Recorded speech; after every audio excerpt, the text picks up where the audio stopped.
I'm Xavier. And we're here at the Gravity Bowl 2026 in Cape Town, Block 11. Yeah, and it's not just people from Cape Town, people from Johannesburg, Victoria, and also international climbers. Everyone's so ready to watch these climbers go. I'm so ready. I've seen so many people strong. They're climbing so well, and I'm so excited to see who's going to take home first place.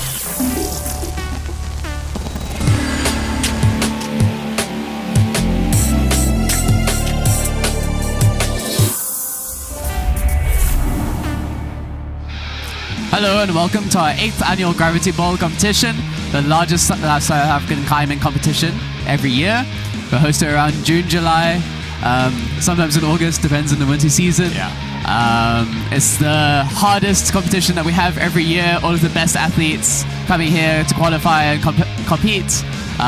We started with qualifiers in the beginning half of the day. Both myself and my co-commentator here, Liam, started, climbed themselves to death.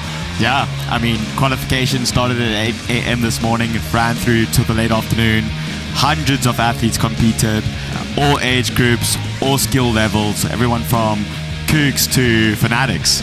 And that's who we're going to be watching tonight, the fanatics. The 8 finalists for both male and female are here tonight for the 8th Gravity Bowl.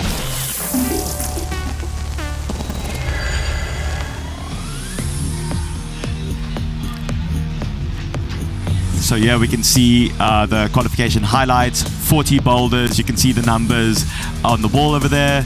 Basically, the higher the number, the more points awarded for that boulder and the more difficult it was. And now the athletes who have made it through to the finals will need to be competing in finals tonight on the hardest boulders of the day after already doing the hardest in the qualifying round so they could make it through in the first place. Sure, everyone's already exhausted, skin's thin, but these guys are so strong, it won't be a problem for them. And that's what really separates them from us, from the rest of the crowd, is they're able to do this and then still go through to the finals.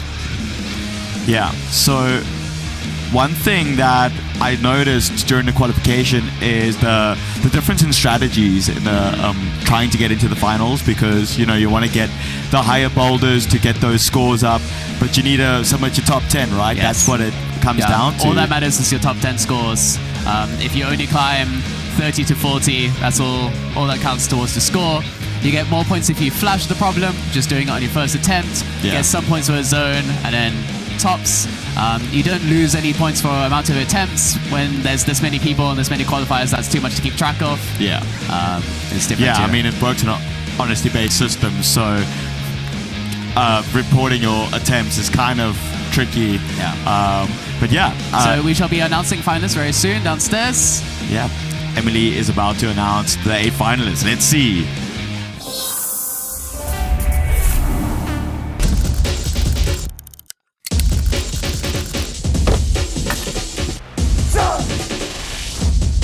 Hold on. Nice. Take one.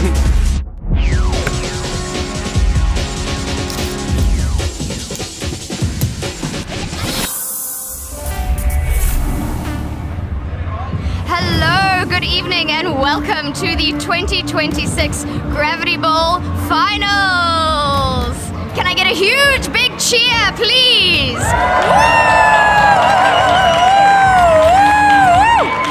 Alrighty, I think we have concluded that you are sufficiently psyched up.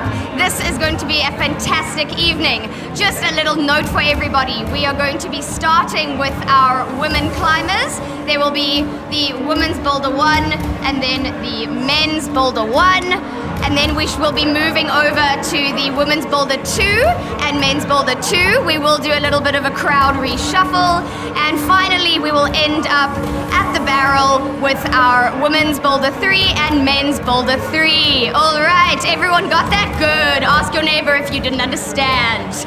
Okay, now, are you ready to meet our finalists? I don't know if I'm ready, guys. Woo! Incredible. Okay, so our incredible fanatics females, let us meet you beautiful humans. First we have Farron Smith. Please come on up. Woo! Alrighty, a beautiful young lady who is just getting stronger and stronger by the day. And next we have Lauren Makiba. She represented us in the last Olympics, and we are just so pleased to have her here. And then Courtney Greaves. Please come on up, you beautiful soul. Thank you so much for visiting us here in wonderful Cape Town. We cannot wait to see you climb. Oh, that smile, I can't.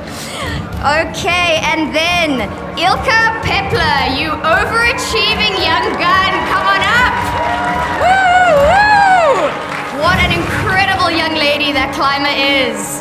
And then Ariana Yanata Burns, please grace us with your beautiful face. Woohoo! It has been fantastic to see all of these climbers growing up and just becoming stronger and stronger, and we cannot wait to see them on the stage / walls.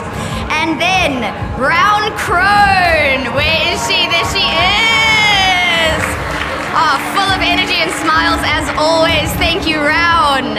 Okay, and then Harper Peach Riley, please come on up.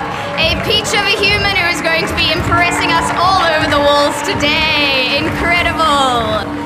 And I know everybody is very excited to see this next climber on our humble Block 11 bouldering walls. Olympian, icon, and queen, Kyra Condi. Please come on up.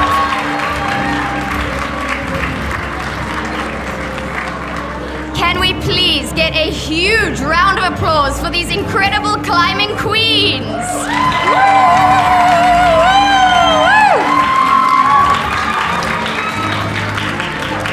We absolutely cannot wait to see you stretch your stuff on the walls and inspire so many generations of climbers, from the littles to the not so littles anymore. Alrighty, and now for our male finalists. Alrighty, boys, it is your time to shine. Axel Yanata Burns, please come on up.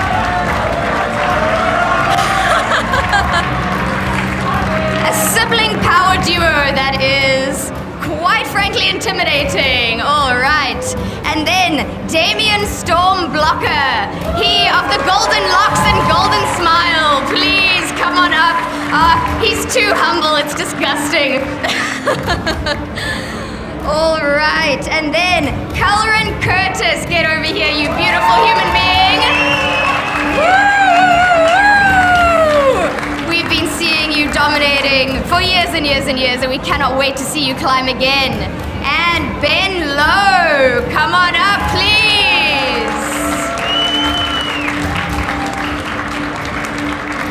Try not to knock any of us over with your wide shoulders. Thank you so much. Alrighty, and welcoming to the stage, Thomas Kroer. Please come on up. We have to shout out this incredible hoodie. I think that's the best clothing I have seen on the stage today. Alrighty.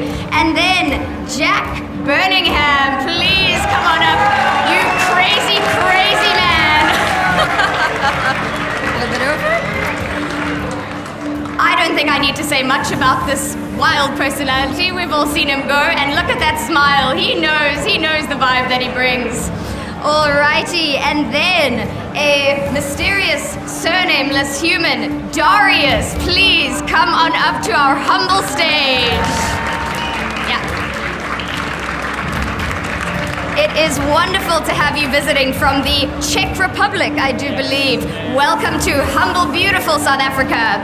And our final male finalist, this young prodigy has been growing in skills and shoulder width. Nicholas Allen, get on up here.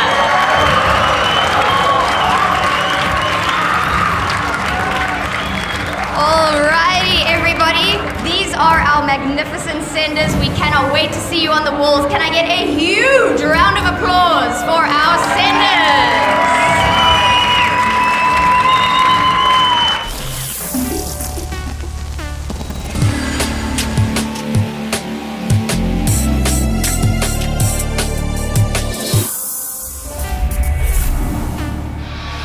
Here we have the 8 male finalists on screen here. If you didn't catch what Emily said, Nicholas Allen, Darius Nirinji, Jack Birmingham, Thomas Crow, Ben Lowe, Colin Curtis, Damien Blocker, and Axel Jonas Burns. Jack Birmingham in Nationals last year flashed every single finals boulder. He was the only person who topped all 4, and he sent them first try. So I think keep an eye on him today. It's going to be amazing to watch. He's such a good coordinated climber. Nicholas Allen sent multiple 8Cs. 2 people from Czech. Absolutely no idea how strong they are, what they're going to do, but if they made it to qualifiers, they must be really strong. They might be some wild cards in the competition. Indeed. Calren, an extremely experienced climber, also one of the most entertaining ones to watch in Boulder finals because he always finds a way to break the beta, does some static, good body position, very technical, maybe not as much focused on the power and coordination as the rest. Axel, only been climbing 4 years. Yeah. And already crushing, already in finals. Yeah, we have the 8 female finalists. We have Kara Condi, Harper, Peach, Riley, Rowan Crone, Ariana Gennada Burns, sister of Axel, Ilka Pepler, Courtney Greaves, Lauren McIver, and Farron Smith. We have 2 Olympians here with us tonight with the female finalists, which is quite awesome, you know. Yeah. Like, this is just Block 11 in South Africa, in Cape Town. Humble though it is, we have 2 Olympians here with us tonight. On both sides, we have 2 people from overseas and then 6 locals. Really fascinating to see how it'll be. Lauren represented us, South Africa in our previous Olympics, and Kyra represented North America. So it'll be extremely impressive to see them climb. These girls have been exposed to international scene recently with Ariana just in Europe now. So I don't know. Tonight is going to be something exceptional, something we haven't seen before.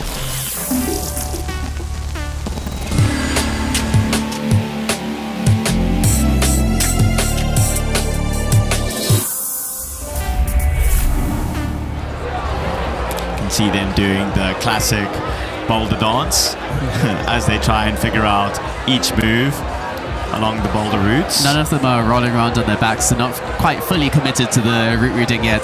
Monjo style, need to be spinning around, doing toe hooks and heel hooks in the air. Screaming along. Exactly. You need to practice your power screams, your breath work as you're going through as well. Right now they're looking at men's boulder 2, which I am very, very excited to see how they do it. Yeah. I think we might have a little surprise in beta, see if they can figure out what the intention was. There's definitely an easier way, but not as clear. Yeah. So, which really is often what the setters do, you know. Yeah. There's a kind of an easy way, but much more complex to figure out and to unlock. And then there's the hard way. And then there's just every other way that some of these climbers do, like Calren is notorious for just doing something completely different to everyone else.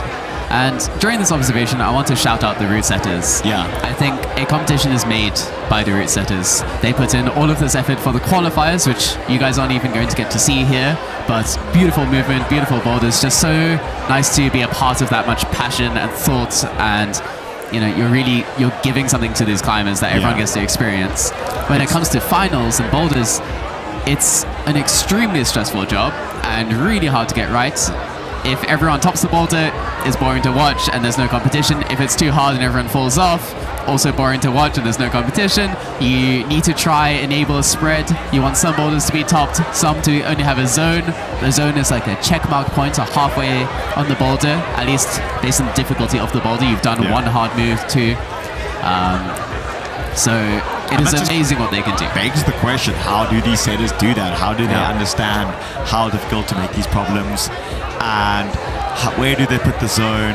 How do they know who's going to make it in the finals? It's something quite extraordinary. We're now going to get a close-up view of the boulders without people in the way, so we can talk through the sequence of movements required for it, have a closer look, see just how hard they are. Yeah. Although I don't think a screen can ever fully represent how difficult these boulders are.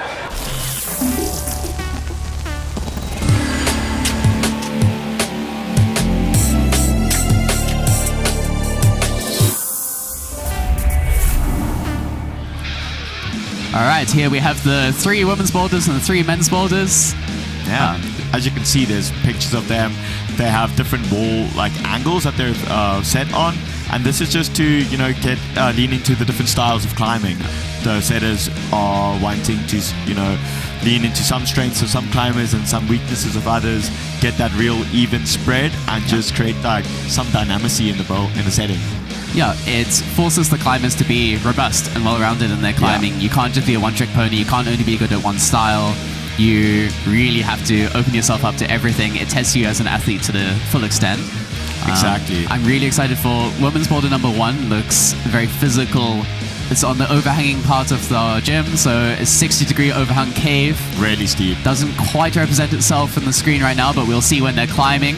I've looked into this boulder. It's quite good handholds, but really bad feet. Yeah. So a lot of complexity in how you go about the sequence, and really important to be efficient here because you can get so tired.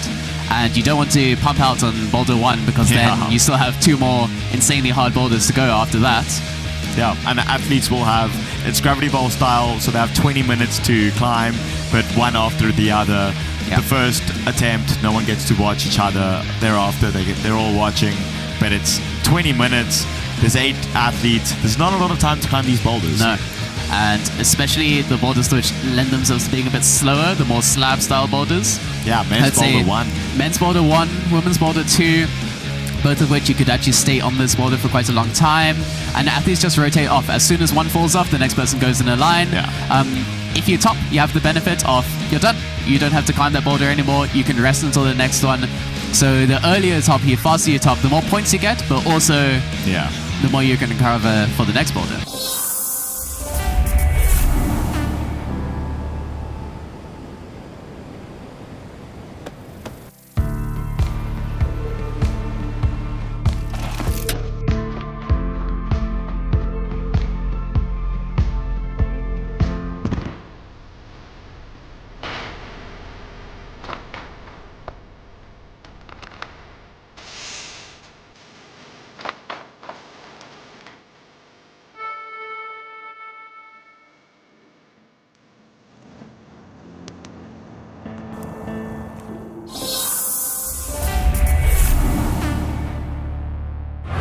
It's so cool to watch how they think and the smoke coming out their ears as they really try to figure out what's going to happen, if they can somehow break the boulder. And one of the things that I love about the climbing space is, even though they're competitors, they still help each other through the climb and give each other beta. How do we feel about the whole community and climbing and event? Honestly, guys, I find it so wonderful to see the South African community working together to solve any problems. Honestly, I saw Jack looking at the 2 holes and he seems a bit happy. Like, he's too happy about it, so I think he will easily flash that. Anyways, guys, back to you, Liam and Sean.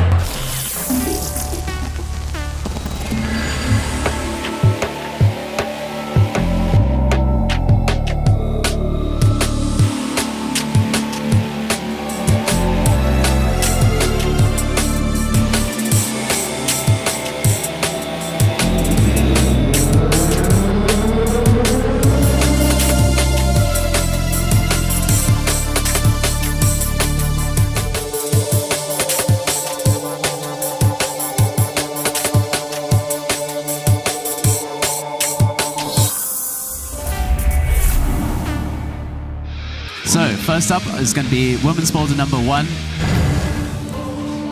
Here we have it. Here's the preview. Sean, would you like walking us through this boulder? What's intended beta over here? Yeah, so you start on that bottom right volume, and then you start with either a right hand low and a left hand up on a palm press, or both hands up.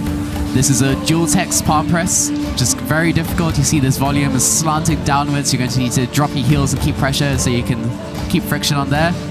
Pressing on that awful hold, and then hopefully doing a jump out to this next hold, which is quite a jug, but although it is blocked, so you must be very accurate with how you catch it. Yeah. Swing your left foot out to that tiny foot jib, left hand, and then we're hoping the athletes will do a swap feet and then left toe hook on that bottom left hold, and then bring their left hand up to a crimp and then up again. So very left hand intensive, a lot of bumping, and a bit of a complicated sequence to find. After that, to get to this hold on the lip, we're expecting the athletes to throw their right hand out and then swap their left hand back, so they catch both hands at the same time. Double clutch, yeah. Double clutch, exactly. Then a high right foot, and then the finish should be relatively simple. Just get above the foot, pull hard. So excited to see how the athletes actually do on it.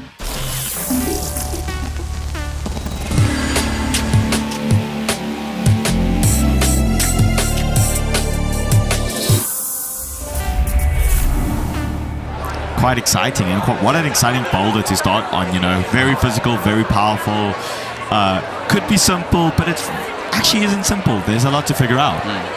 I think in general the handholds are quite good, Yeah. but it's your foot sequence is just going to make or break this. Yeah, problem. and seeing good handholds can really be deceiving in a problem like this. You know, you see the cave, you see the good handholds, and you're like, okay, That's not the so bad. countdown timer. And here we are. Farron is kicking us off with her first attempt. There you go. She's found that right hand on. The tape is indicating where your limbs must start and how many on each hold. Nice. She's found the correct swing out. Good catch there. Very confident on this. She obviously read enough of the beta in the first two. Yeah. Here, not trying to go up left, actually, going straight to the zone hold, which is Find great. the She's toe. already utilized it, but she's missing out on a lot of to the. find that toe hook there. They're going up, swapping for a right hand, bumping right. Wow, this looks like a very powerful way of doing this. Yeah. Yeah, there's obviously plenty of ways, and it's hard to figure out which way is the correct way for you. You know, everyone has their different beta that they prefer. Lauren McIver, look at her biceps. I mean, she's definitely gonna be able to power through if she doesn't quite get the most efficient sequence. Yes. So on this first attempt from everyone, they're not allowed to see what the other climber does yet. So they're all coming in blind, none of them getting any information from the other climbers. After that, it's free game. You can watch, you can learn. Lauren, less confident on the start here. Yeah. Hesitating a little bit, not sure how good that hold is, I suppose. It's a bit of a blind jump, you know. You can like see it from the outside, from our point of view, but from the climber's point of view, you're under there, you can't really see where to grab onto. And then you just have so much horizontal momentum once you catch that hold. Yeah. The key to those is trying to stay very high on it, not catching too low. The more elongated your shoulder is and less locked off it is, Pulling the more in. swing there is. There you go. Getting the left hand on immediately, that helps control that swing. Perfectly demonstrated.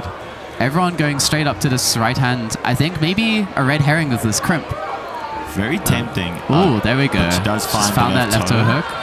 Not using the small foot jib though. Yeah. Going for a wide split position, which is extremely impressive. Flexibility on key there. Yeah. Something that perhaps some of the route setters might overlook is just the sheer flexibility of some of these athletes. Yeah, we have one of the strongest climbers from Western Cape. She's an absolute powerhouse. Often just is able to do things that most people just can't predict. She very briefly touched the start zone there. Not sure if that would be considered a full establish or not. Yeah, typically the athletes do have to show that they have actually established, which is I don't know, it's about at least a second of like full stabilization on each of the holds that are indicated by the tape. There you go. That's completely valid. Yeah. She get this jump out. I think this is harder if you're taller here. Wow. So much strength back to at the just hold crowd. that. Saw a Amazing. smile on the face. She was happy to make that catch, but slows it down here. Locks in. All right, looking quite good. Now she's using the foot chip. This is the first time we've seen someone use the intended beta fully. There we go. There we are. Oh, going for the double clutch. Yeah. Perfect. She's saw read it it. perfectly so far. Yeah, that's the best attempt so far. Yeah. That international exposure has clearly taught Ariana quite well. Round. Taken a moment. Yeah. None of the others have done this, but I think trying to really lock in her sequence. You can see a big sigh there. Psyching herself up to try hard. Yeah, I think that's a really important thing in competition climbing that a lot of climbers do overlook is slowing it down, taking your time. It's easy. Smooth jump. Easy to get into the zone where there's this energy and you want to impress everyone, you want to compete and do as well as you possibly can, but you don't take the time to calm down and just actually reset and think. And breathe. Round using the split beta here. Oh, there we go. Bringing the right toe forward. Looking really good She sunk here. that left toe really deep. It's like an extra hand over there right now. Even has time to pat off her shorts. Trying to dry out her hands there. She might have patted some chalk down on her shorts there. Oh, Goes for the double clutch as well and nearly gets it. that was close enough. I Very think good you attempt. definitely want to catch the right hand first. That's the more important one. And then just allow your left hand to glide into that hold. Almost as an afterthought, like a secondary. Your left hand is going to come there anyway. Yeah. Focus just on getting that right hand on and then switch your attention. Don't try to do them both at the same time. Really exciting to see some unfamiliar faces here at Block 11. That's our first athlete from US here. See how she does. I saw she's recently sent to 7C plus outside in Rocklands. So Unfortunately, just insanely slips strong up climber. there. A little bit of pressure, obviously. I mean, look at that crowd. Lots of cheers for Kyra Kondi. Let's see how the former, well, current Olympian does on this boulder. Also taking a moment to quickly assess. I think she's trying to figure out the position for the next hold because you can't really see once you're in this press. Oh. See, because this hold is blocked, you really have to be very precise to it. You can't overshoot it and just sink into the jug. Yeah. Very sneaky little trick from the setters over there. I mean, it is a jug, but it's blocked and it's hidden. And if you're just climbing in the gym, it's whatever. You just hop straight back on the boulder. But in a competition, now you have to sit and wait your turn for another 7 athletes to climb in between. Yeah, 14 minutes left only. After 20 minutes, so we've only done 1 sequence round. Yeah. As some of the women start sending, they'll get clearer.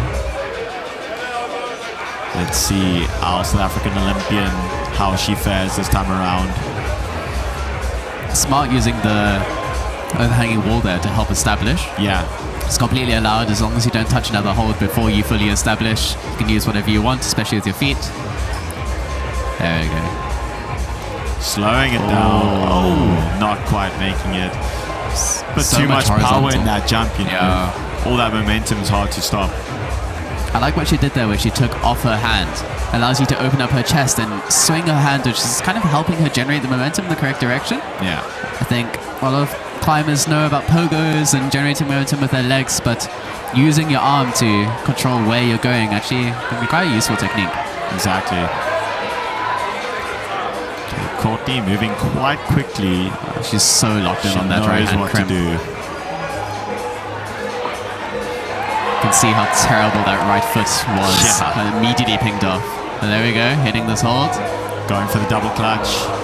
It's really quite far, actually. Yeah. I don't think that you can see how far it is to jump into that double clutch, but it's around the lip. It's not the greatest holds.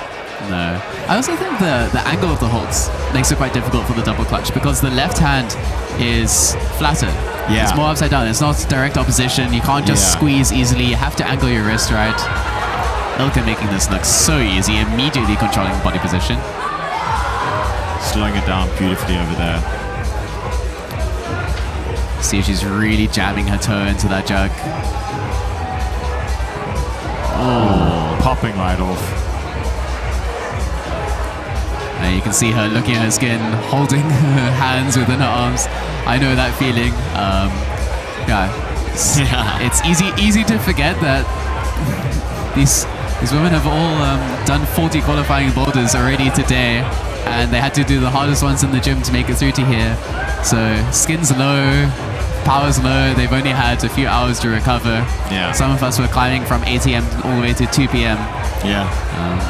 Yeah, we saw these extraordinary women the whole morning, the afternoon. Almost finding the double catch. Wow. I think that was probably the closest go yet. But yeah, each of these attempts really do count, you know. I mean, as the skin gets lower, the energy gets lower, the stress builds. We're almost halfway through this first boulder.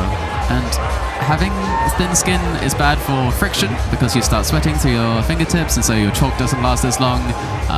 Climbing with friction is very important. It saves you energy. You don't have to just squeeze your way through it. Yeah. Sometimes you can't even hold a hold if you don't have dry skin and good position. But there's also the pain tolerance factor. Yeah. Just being your body allowing you to clutch hard. Sometimes it's just too painful. Her rounds looking really secure in this position. Really drilled her foot in. That was a really close attempt as well. Interesting how she launched from the split position, keeping her right toe in there. Yeah, just trying to get something, you know, some more push out of it, but so difficult to tell what the right thing is to do.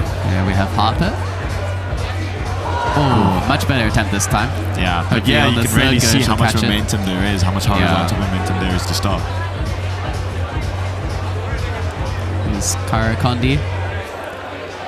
think, the likely favorite of this competition, at least from a lot of the people I've spoken to. So it'll be exciting to see if there's a bit of an upset. I think the other woman competing alongside her, she's probably seen her as a bit of an idol, you know, international competitor from really strong country. It's a name we see in World Cups, in the Olympics, and now she's here with us tonight. But our girls are looking really strong these days. Yeah.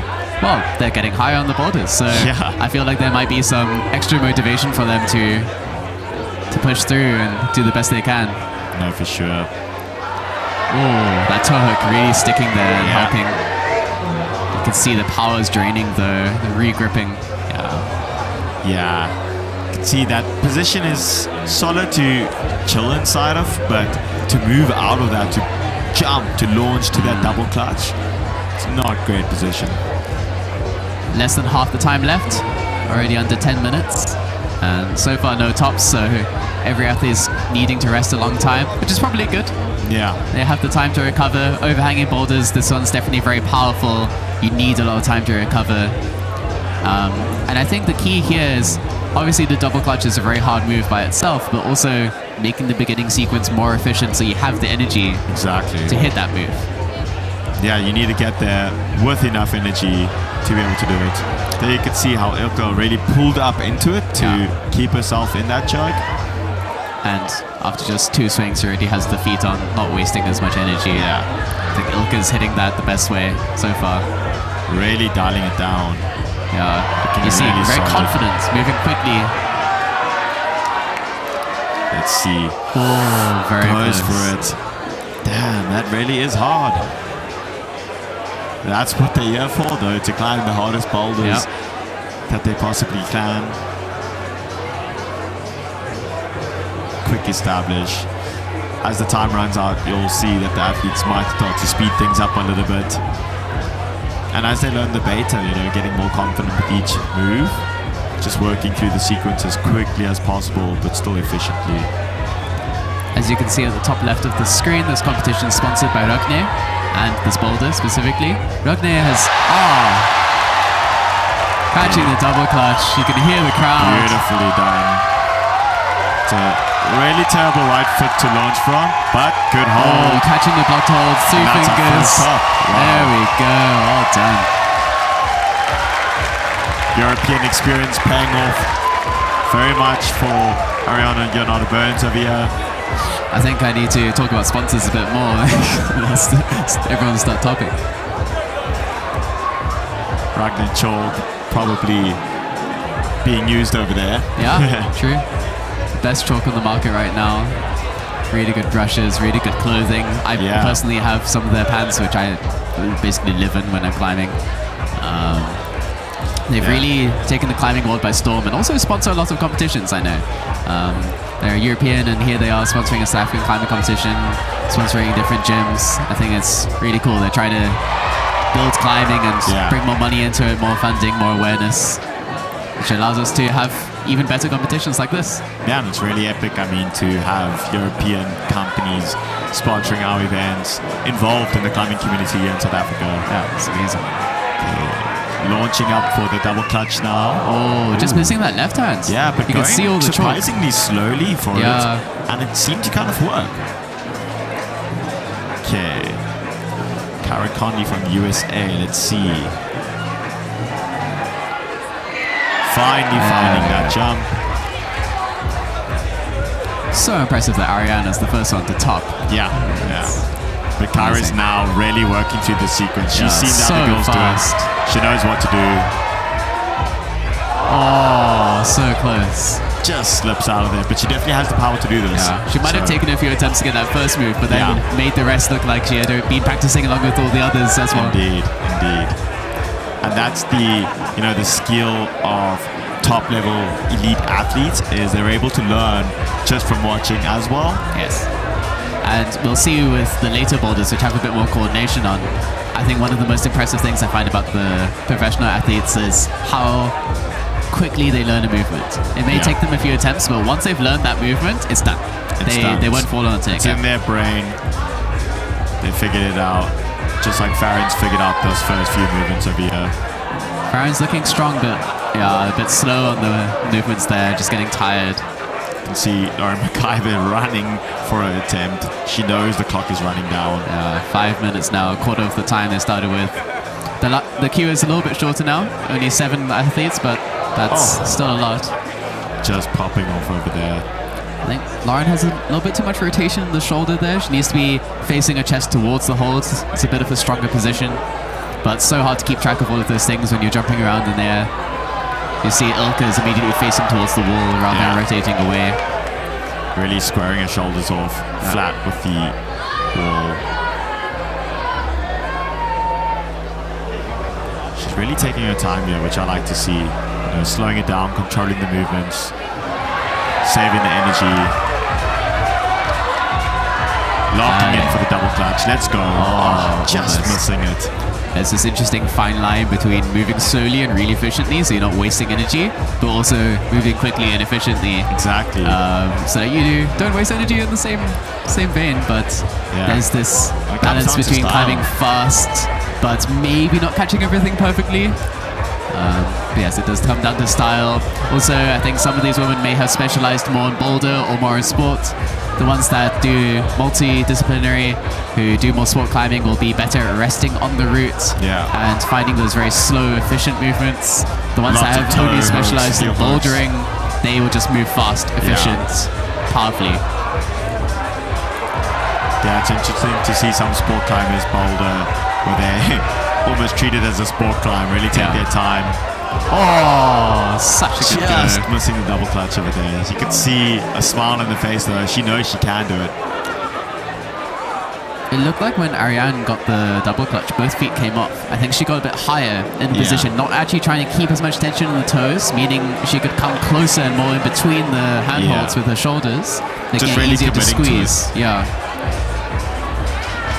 Although when you're new to climbing, you're always told to keep your feet on as you get more advanced. As with any sport, you begin to break the rules in your own way. I think this might be one of those examples.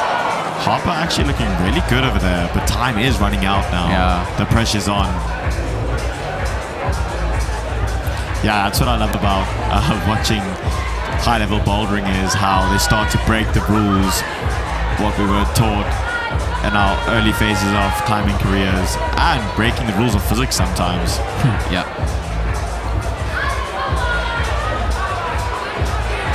Looking so efficient on this. Kara's running through this. Finds a double clutch. You see there, the feet completely coming off, just raising up on the shoulders. Almost scorpioning now behind I think we're going to see our second top here. This top shouldn't happen. There we go, Really cool camera angle there. You can see tops. Two tops.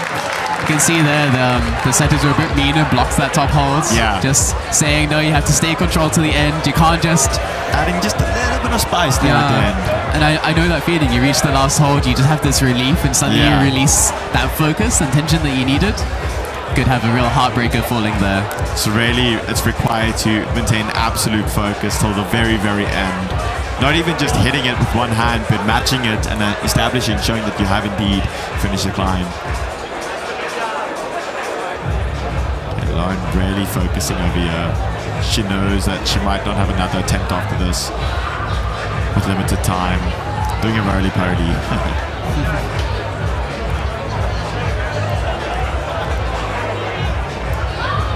Pressure is building. You can feel the almost anxious pressure in the environment.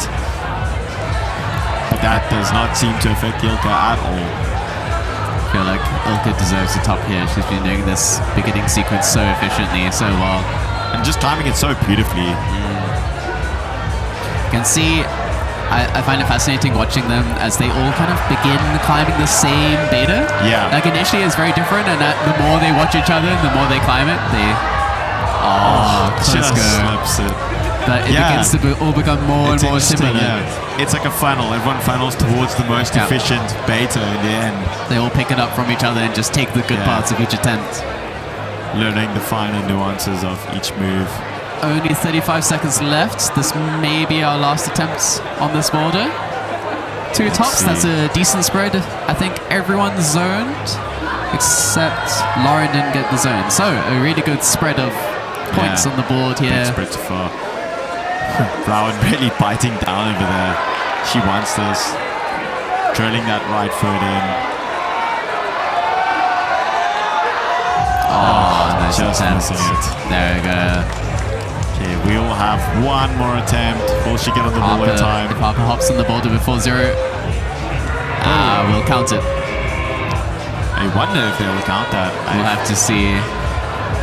Yeah, the gravity ball format is if you're on the boulder when the time runs out, then you may finish your attempt. But we'll see. I guess we'll just have to see if they query whether she was on it or not. Depends how lenient they choose to be. But letting her climb it, I think, is... There you damn. go. All right. That was really impressive, though. Really impressive. We had 2 tops.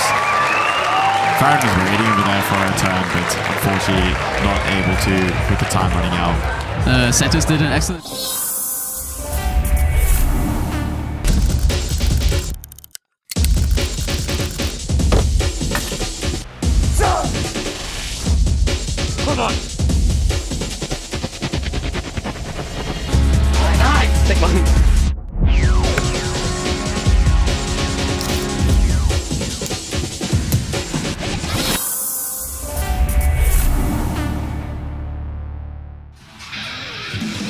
And here we see the result of round number 1 for the females with Ariana all the way up top with the first top, and Kyra Condi with the second top.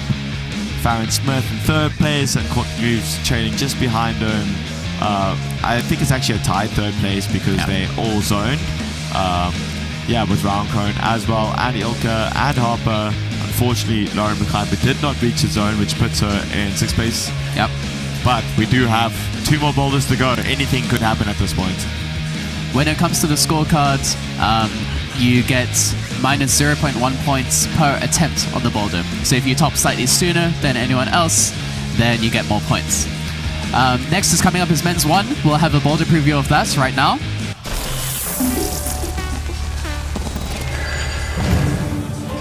Here we have men's boulder problem 1, starting as a slab problem, but I think very quickly becomes a coordination boulder. It's a bit of a mix of 2 styles, which I love. Yeah, you need to switch between these 2 modes. Yeah. Very slow, static, controlled, and then extremely explosive, dynamic, and coordinated at the same time. So you have these 2 feet, you run and start and jump, so you can catch the first hold, and establish, come over to this volume. The set is intent for you to put the right palm down on the circular volume and the left hand up, so kind of an iron flag, iron cross move, and then swing your right foot in, stand up. That right foot is in, so a black foot hold on the black volume along with the orange holds, and then you need to hop across, and here you'll do a bit of a paddle dyno. So right hand, left hand, and then pops and jump straight up to that last hold. You can't slow this down. Those 2 holds are slightly in cut, but at the angle that they're on that wall, especially from the direction you're coming from, you won't be able to stop your momentum. Fairly flat, yeah, and a lot going on. You know, you have to worry about both your right and your left hand and your right foot, and then the final hold. Yeah. So soon we'll be seeing the men's on it.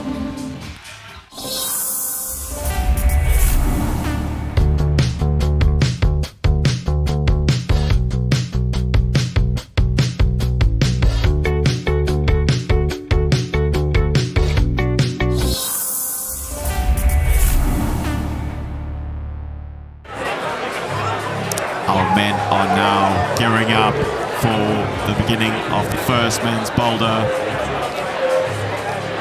And Axel is up. Let's see. You can see as he chalk back with him, he intends to spend quite a bit of time up on the wall, taking his time, really slowing it down. I'd like to reinstate that he's only been climbing 4.5 years. I think as someone who's climbed longer than that, this is quite upsetting to me. But even more impressive, and I admire and respect it. Oh, landing that. Flashing to the zone looks so comfortable. Wow. I do think getting into the zone, if you know what you're doing, if you commit, if you read that palm down beta, if you're comfortable, should be okay. And I think now is definitely the crux of the problem. Yeah.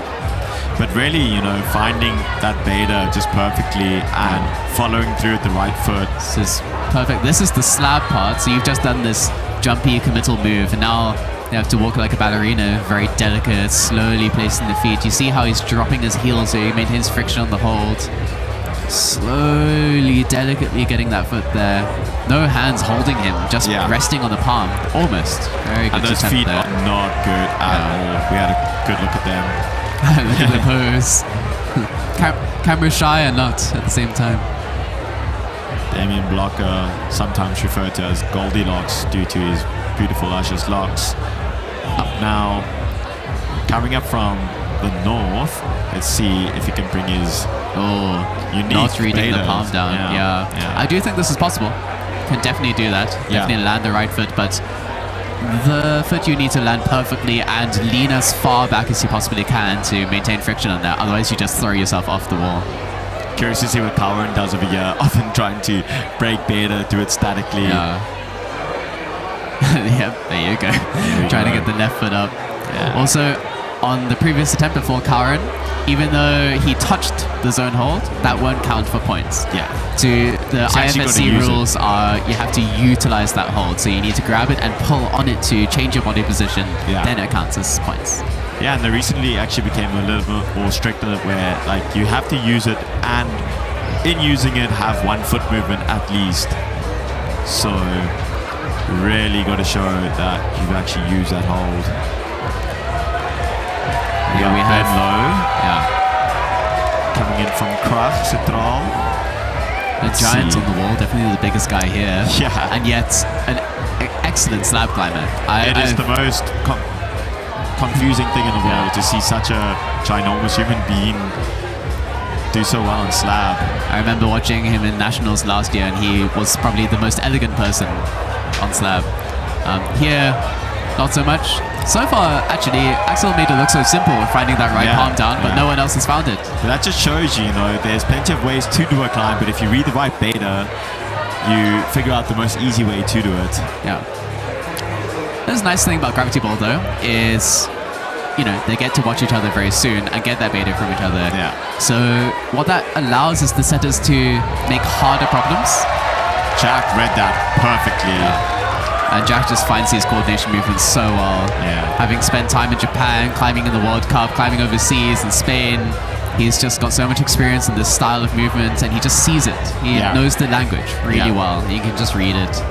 It's really awesome to see our athletes such as Jack getting this international exposure on the World Cup scene. You can see that it pays off.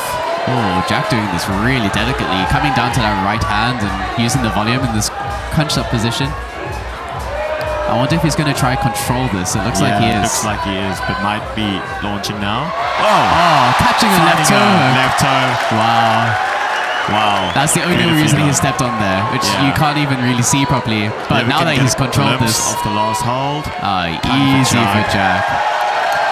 Jack, a classic showman. I think he's wrapping out a one-up at the end of finals, of course. Classic Jack. Ticking down the clock over there with the flash.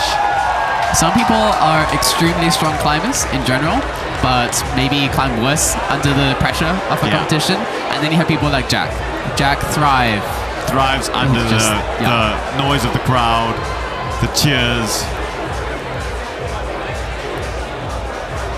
Here we have Thomas, Czech athlete. Curious to see how he does in this boulder.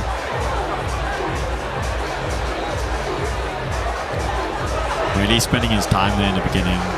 Looks like he's preparing to hop. You can see him bending the right leg. Yeah, there we go. Oh, again, just going straight for that zone hold. Yeah. Big move if he lands it that way. Nick Allen, the GOAT from South Africa. Probably one of our physically strongest athletes. Best outdoor climbers. And an insanely good indoor climber as well. But just struggling to find the body position there. So easy. As soon as you lose balance, does the briefest lapse in focus, or even too much focus on what's coming next. So not enough focus on the body position you're in now because it's simple and it's easy. And then suddenly you just find yourself falling off. It's a very difficult feeling. And you have this 1 second where you're just falling and like, oh no, I'm falling. I haven't made the boulder. And the camera angle really doesn't do it justice just as to how difficult it is to just even simply stand up on those two holds over there. Yeah.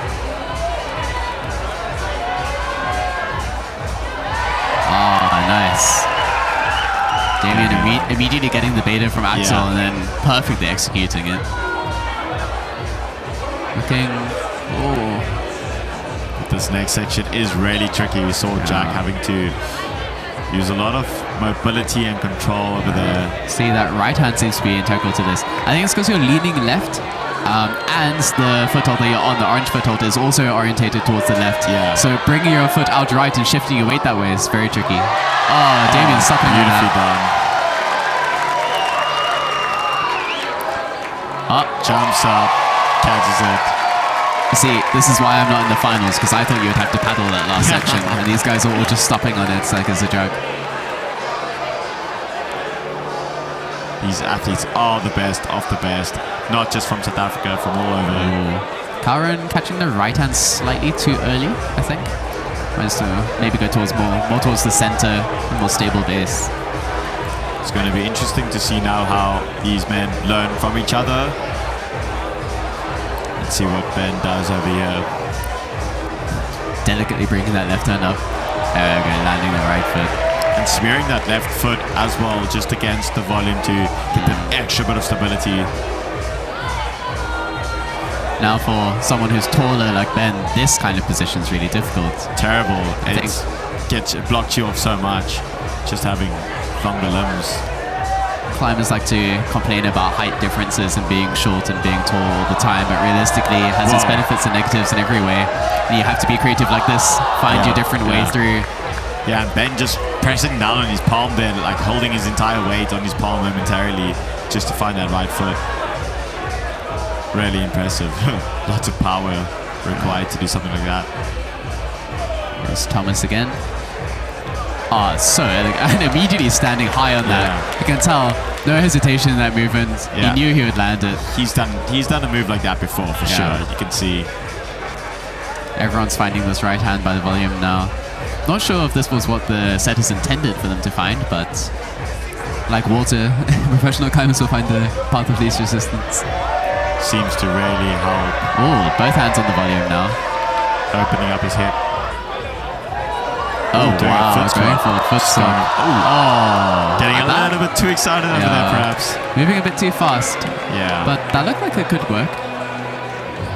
There's still more than 10 minutes left on the clock. The climbers have plenty of time. And there's only 6 of them left, so they're rotating through faster and faster.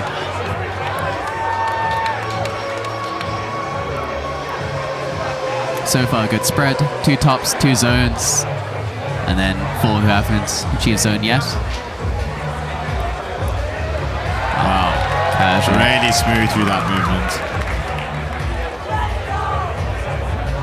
And that's what we were talking about, really, is just how great these athletes are at learning. Yeah. How quickly they learn and how comfortable they become. Oh, just that bund or swinging open. But maybe holding it, that would have been really impressive if you could squeeze and just hold that.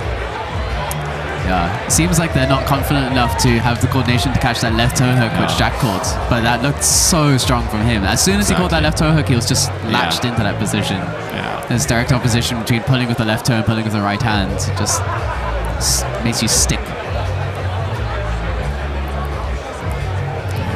Back up with Axel. He's done this a couple times before. He knows what to do. Axel had the best first attempt on the boulder and actually hasn't been able to replicate. But as you can see, you know, even if you've learned the move, it's really difficult to repeat such difficult moves.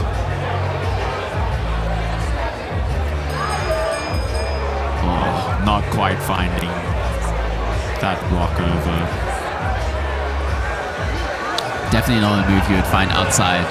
A jump to a palm press to a foot landing. That. Okay, Ben setting up now. Oh, he wants to slow it down, but perhaps just slowed it a little bit too much, not allowing his body to come around that volume and to the right side of it. You really need to go for that right foot. I don't think it's a good enough position to just control it. And this, just amazing how smooth he makes it look. Effortless. One movement. All right, let's see if he does the double hand on the volume foot swap beta again. He's committing to his plan. I like it. Yeah, he's locked into his beta. There we go. Oh, Yeah, that looks like an issue though, because you're so cramped, and you Yeah. get your left foot on, and then where do you put your right foot? How do you actually move out of that position? And that foothold is really not great. Yeah, you can see that it's really not much that he's standing on over there. Takes quite a lot of confidence as a climber to see all of these other athletes using their own beta and choosing your own way. Yeah. Being confident in your own style and what you're good at, understanding your body type. That's one of the skills that these climbers need to develop over time is confidence in what they know they're good at. Let's see, a little athlete from Czech navigates his way through the terrible right foot. What's he going to choose to do here? Is going to pop up. Oh, going for the... There we go. Catches the barn door though. Well, even though the left toe hook didn't stick, it stuck briefly enough that it slowed down his momentum that the barn door wasn't as severe. Yeah, that momentary little pause in momentum helped him over there. Okay, Nick slowing it down. He really wants this now. Not quite finding out how to do that move though. See our Russian team helping our athletes deal with all the chalk on the holes.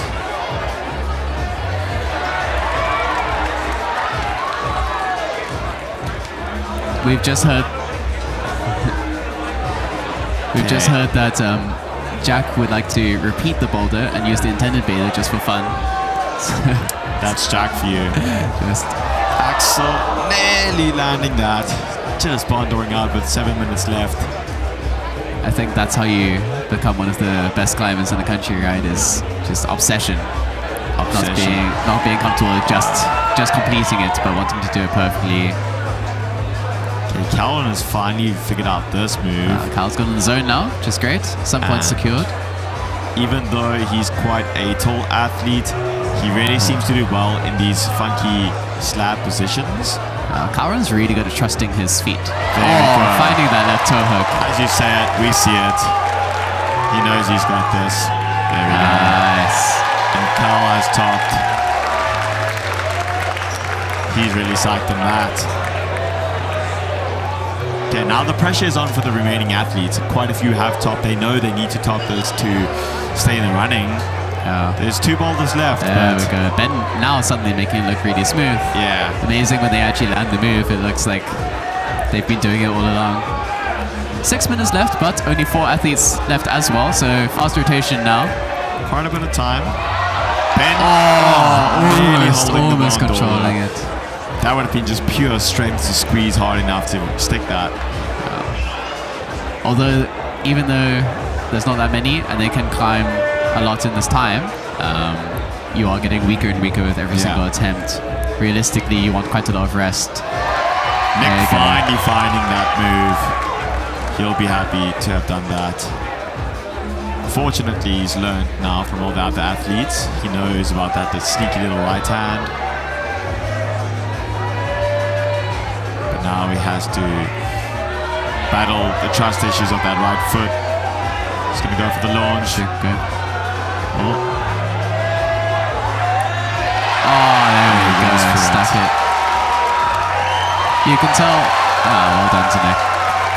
You can tell that he knew about the toe hook beta, but I think it just feels risky because you're looking right. You're grabbing a right hand hold, and you need to kind of blindly catch this left toe hook and just hope that your body knows what it's doing. Trust that you're launching out of that terrible right foot. Like slipping in that position is scary. I don't know if the viewers realize how scary doing that move really is. It's a lot of commitment required. It's scary, but there's also the pressure of being in the competition.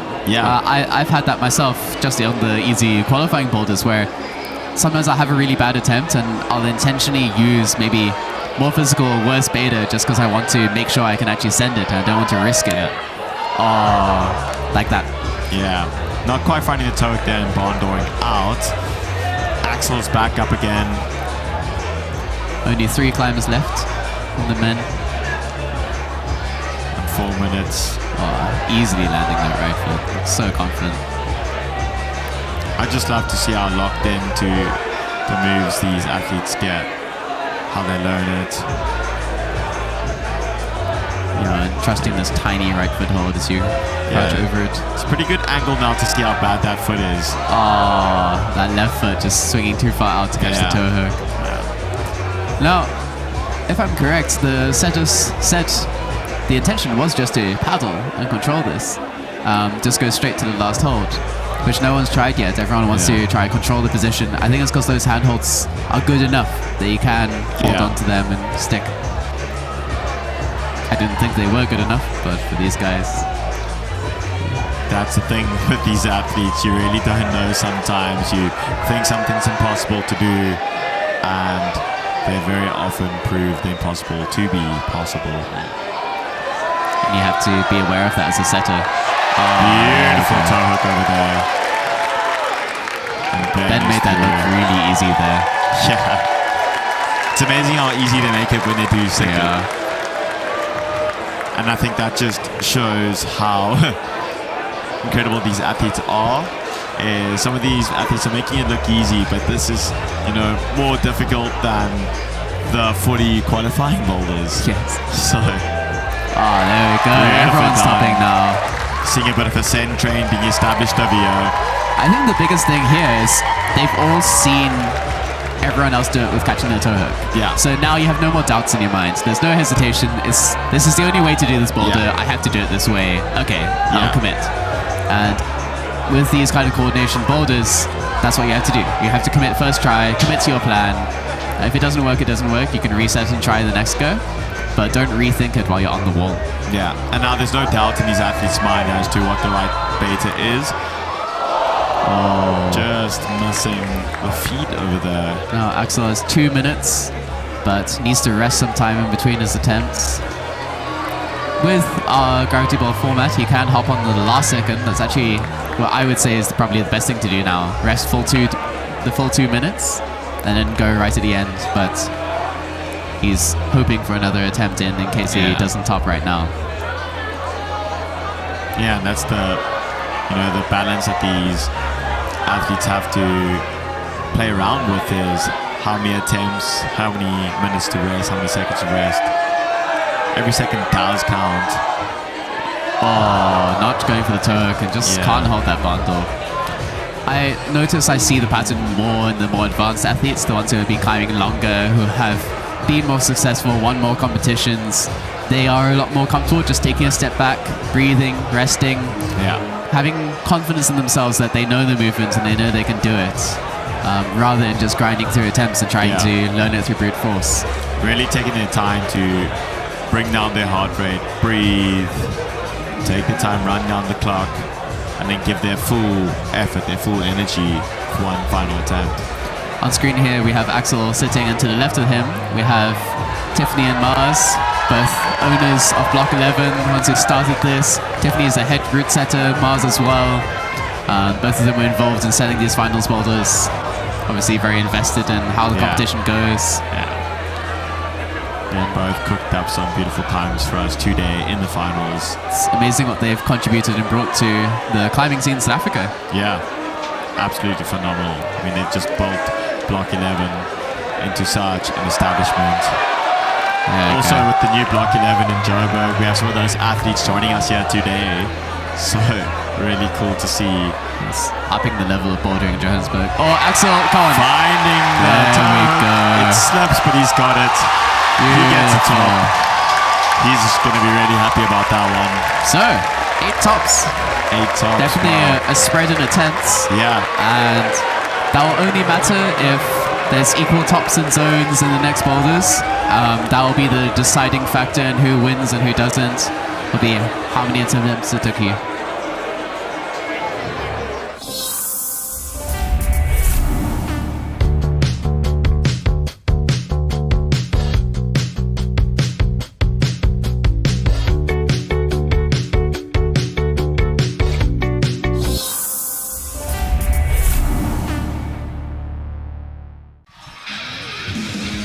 Here we have the men's scoreboard.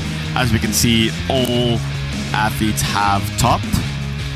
So, and Jack with a flash. Yeah, Jack with the flash. Everyone else with the top.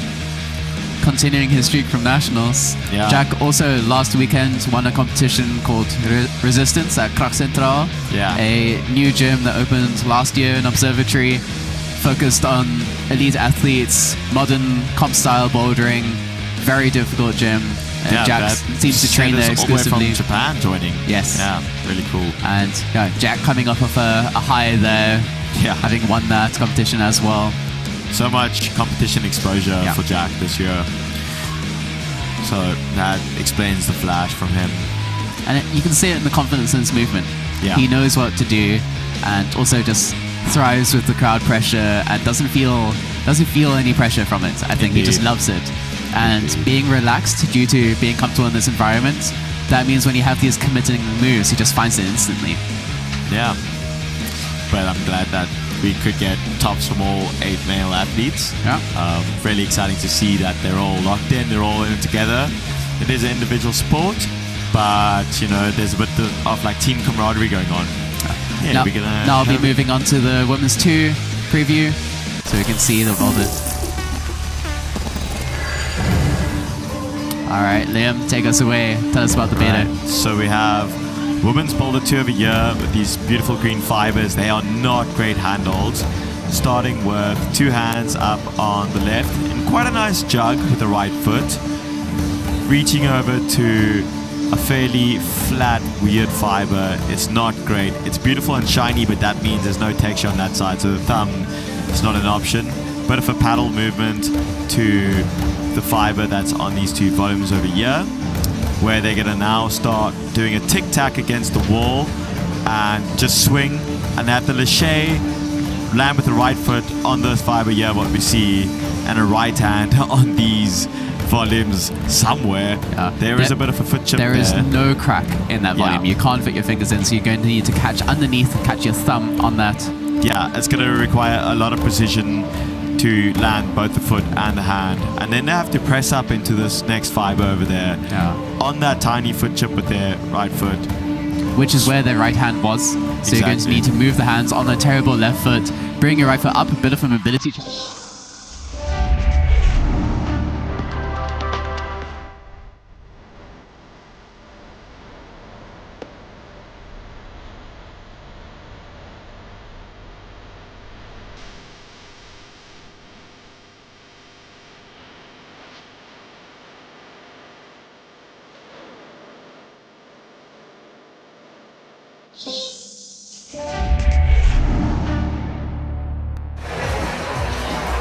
Right, the women are now gearing up for Women's Boulder 2.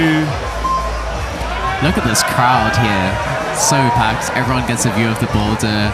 Lots of beer being handed around. Good vibes all around. Good music. And Farron is up. Oh, Sees the paddle, but doesn't quite get it. that zone hold on the top of the volume is very good. Yeah. It's a real bucket. So you can commit. Your body position can be terrible. If you get a hand on it, you're good. You'll stay. And that's one of the interesting aspects of climbing and bouldering is knowing the hold sets. Yeah. Some of these athletes will know that that's a bucket over there. Some won't. Yeah, those athletes that are local to South Africa and Cape Town will have climbed on these holds before, which is definitely an advantage. Yeah. You can see a bit of a swing here. She's trying to go in one motion. Oh wow, trying to skip the bad right hand. Yeah. I guess that right hand is really flat. It's not so good. Maybe she's familiar with the hold and Yeah. has a vendetta against it. I do know you can kind of crimp the edge of this hold. You don't have to hold it as an open hand sloper. You don't have to pinch it. Yeah. If you have the finger strength, you can just hold the edge. I would say bring your hips in close to the wall. Try to get nice and close under it, and then launch from underneath. They're Yeah, you see- doing exactly what you said, but that thumb, as you can see, doesn't offer that much. There we go. Beautifully done, though. See, Ilka even hopping the right hand once she Yeah. caught it. You can just see how confident Yeah, she we is. see the interesting move though, the tic-tac into the lâcher. Yeah, you can see it Very struggling committing to like properly direct the direction. Yeah. That's usually the tricky part with these. Whoa. Now, I want to draw attention to those feet that she's landing on. It's Yeah. different to what we saw in the preview. this happens where the setters all talk to each other, they all work with each other, they try refine the boulder. I think they probably had this assumption that that foot would be too good, it would make the boulder too easy, perhaps there'd be too many tops. So they have now changed it to these awful volumes. Really flat. Yeah, I saw them looking at the angle of the volumes and it was really bad. It's not good. Here we have Round Crone setting up. She is one of the best athletes when it comes to laches and directing herself along the wall, which is really important with these swinging movements. It's just the direction of the swing. Round's actually a setter as well, and I find she often sets these kind of lache movements. And I've learned a lot from climbing her problems and trying them myself and falling a lot. Yeah, if there's a lache in block 11, it's usually set by her. Harper. Here we have Harper going a little bit faster and slipping out. With these paddles, especially on these holds, I think you do want to definitely pull on them as you go and engage very fast, direct your momentum the right way. Yeah, you're not just slapping them, you're actually pulling through. It looked like she was just trying to hope to jump to the right hand. Oh, wow. Beautifully done. First person to keep the right foot on. I think keeping her body to the left means she can pull in a straight line along those holds. They're just so powerful. You can see Kyra really beautifully landing that. She made that look so easy, but that is not easy, guys. For anyone watching, that is not easy. The fact her momentum just completely stopped when she grabbed it. Like, it was immediate standstill. In like a dead point situation, you know, no more momentum. Okay, now she's gonna have to press up into the wall. You see that tiny right foothold, just pistol squat from super high. And now it's just fear factor as well. Do you trust these feet? Look how high that foot is. Those feet are not good. But she finds the top. Kyra the flash. Shakes her head in a bit of disbelief over there. That's how you know how scary that move is. And she'll be happy to not have to try that swing again. And now she gets to rest for a full 15 minutes before trying Women's 3, which is a very powerful boulder as well. So huge advantage for her. Really massive for Kyra Condi. Here we have Lauren. Now she's gone on beta. She's seen what the others have done. Oh, that looked very close. Looking really good though. Looks like she was inspired by the right foot being on. But she didn't quite sink and dip into the feet, which didn't allow her to build as much force through her legs. Yeah, although some of these athletes make it look easy, it really isn't easy, even when you understand exactly what to do. Still lots of nuance required, lots of strength, timing and power as well, you know, with these things. It's not just strength, it's timing. Yeah, I think the difference between Lauren's attempt there and Kyra's was how she created opposition. She sunk away from where she was going first, so she had more space to generate momentum from. And these really small things can be hard to see, especially if you haven't been climbing for a long time, you don't know what to look for. But they make a massive difference. Ilka changing her hand beta, following from Kyra, generating so much swing. There you go. But you can see she had a little bit of momentum still to work with, which is actually not what you want. Kyra stopped completely. She landed exactly where she needed to land in the first instant. Which is amazing. I mean, that amount of precision when you're throwing your entire lower body in a lache to land it, that is so much momentum. So impressive to just perfectly land exactly where you want to be. Round setting up now. Oh, Round trying to pogo the right leg to generate momentum. Yeah, the pogo really helps generate momentum, but it also then adds this factor of not being that controlled, which makes precision a little bit more difficult. Harper just struggling to figure out how to paddle through these. Seems like she's falling out of the wall when she jumps. It doesn't matter how much power you have, if your direction's not right, you're just gonna fly into open space. Okay, Lauren McIver is back up. She knows she can do this. And she finds it. Got the zone now. Now for this difficult lâché move. I think you want to cross, there we go, crossing the hands under, facing directly towards the feet. Oh. Not quite enough momentum over there. Landing the feet too early and leaving the chest behind. I think that's the main difficulty with lâchés, and then probably the scariest part is you want to swing in this arc leading with your hips so that when you land with the feet, your body's already lurching up. You don't want to land the feet before your body is above your feet. Yeah, you need your body and your chest to follow through, but that's also really scary because if your feet slip. Yeah, well, you need to delay landing your feet so that the rest of your body can catch up, which also makes it more blind. So you're kind of upside down for a brief moment of time, which is terrifying.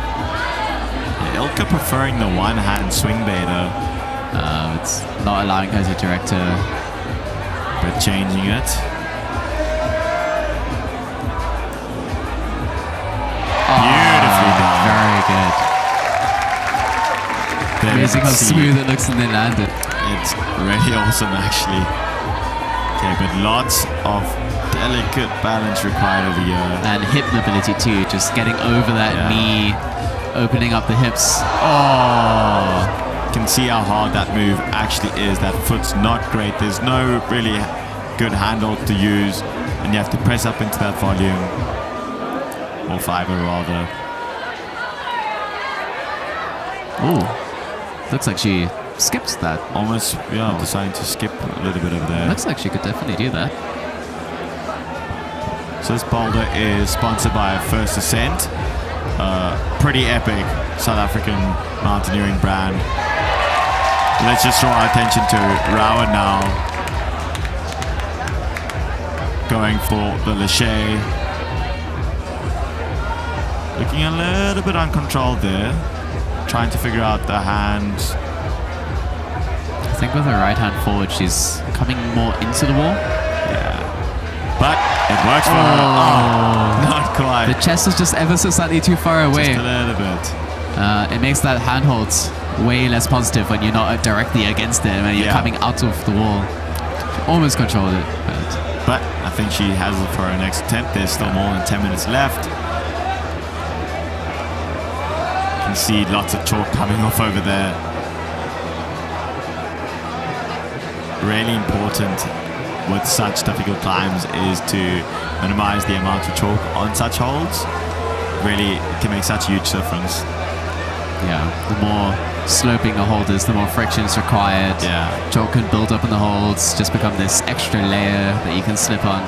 So shout out to our brushing team doing the hard yards for our athletes. There we go. Lawrence now learnt this movement, learnt to commit to it.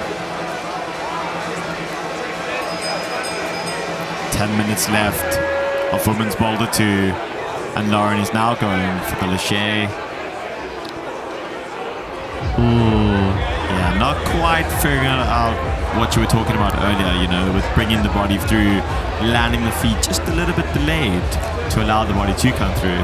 Her body was quite straight when she released that lâché. You want to have this weird arch in your back, this curve. But when you're landing on feet like that, which are sloping downwards, you just feel like you're going to slip and scrape your shin. There's definitely a fear factor here.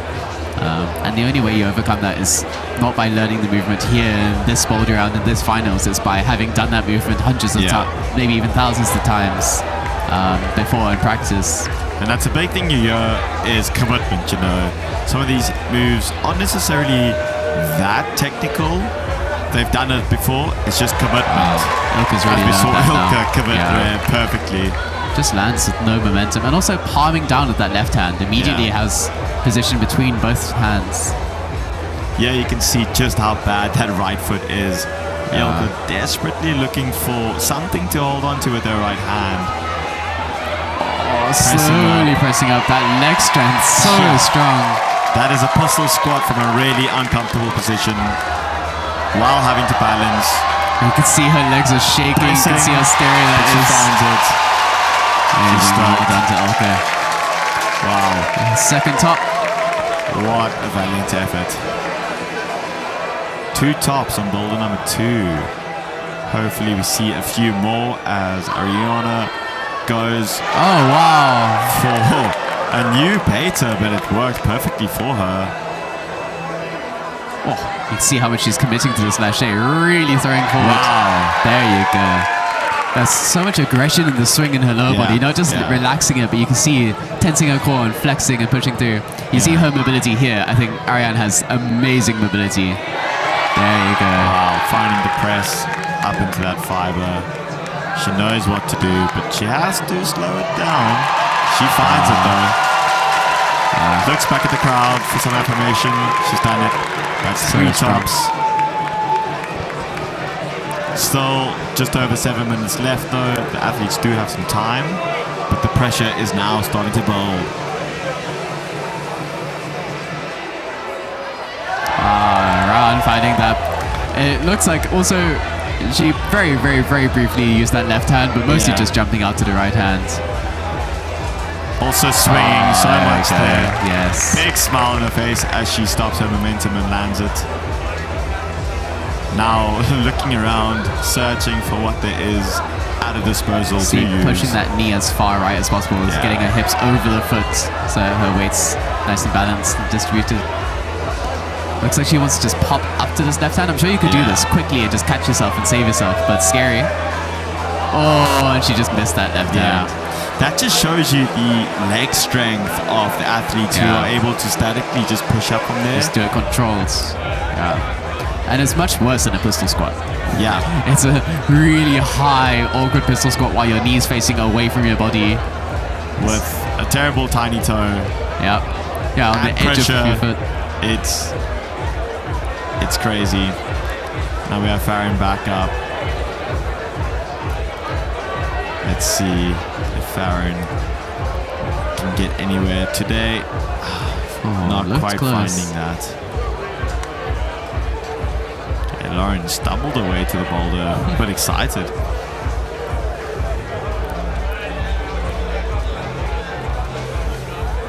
Looks so confident on that movement now.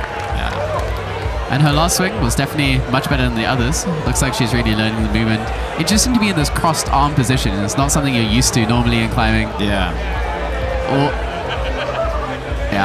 You can see on the second last swing there, her direction suddenly changed.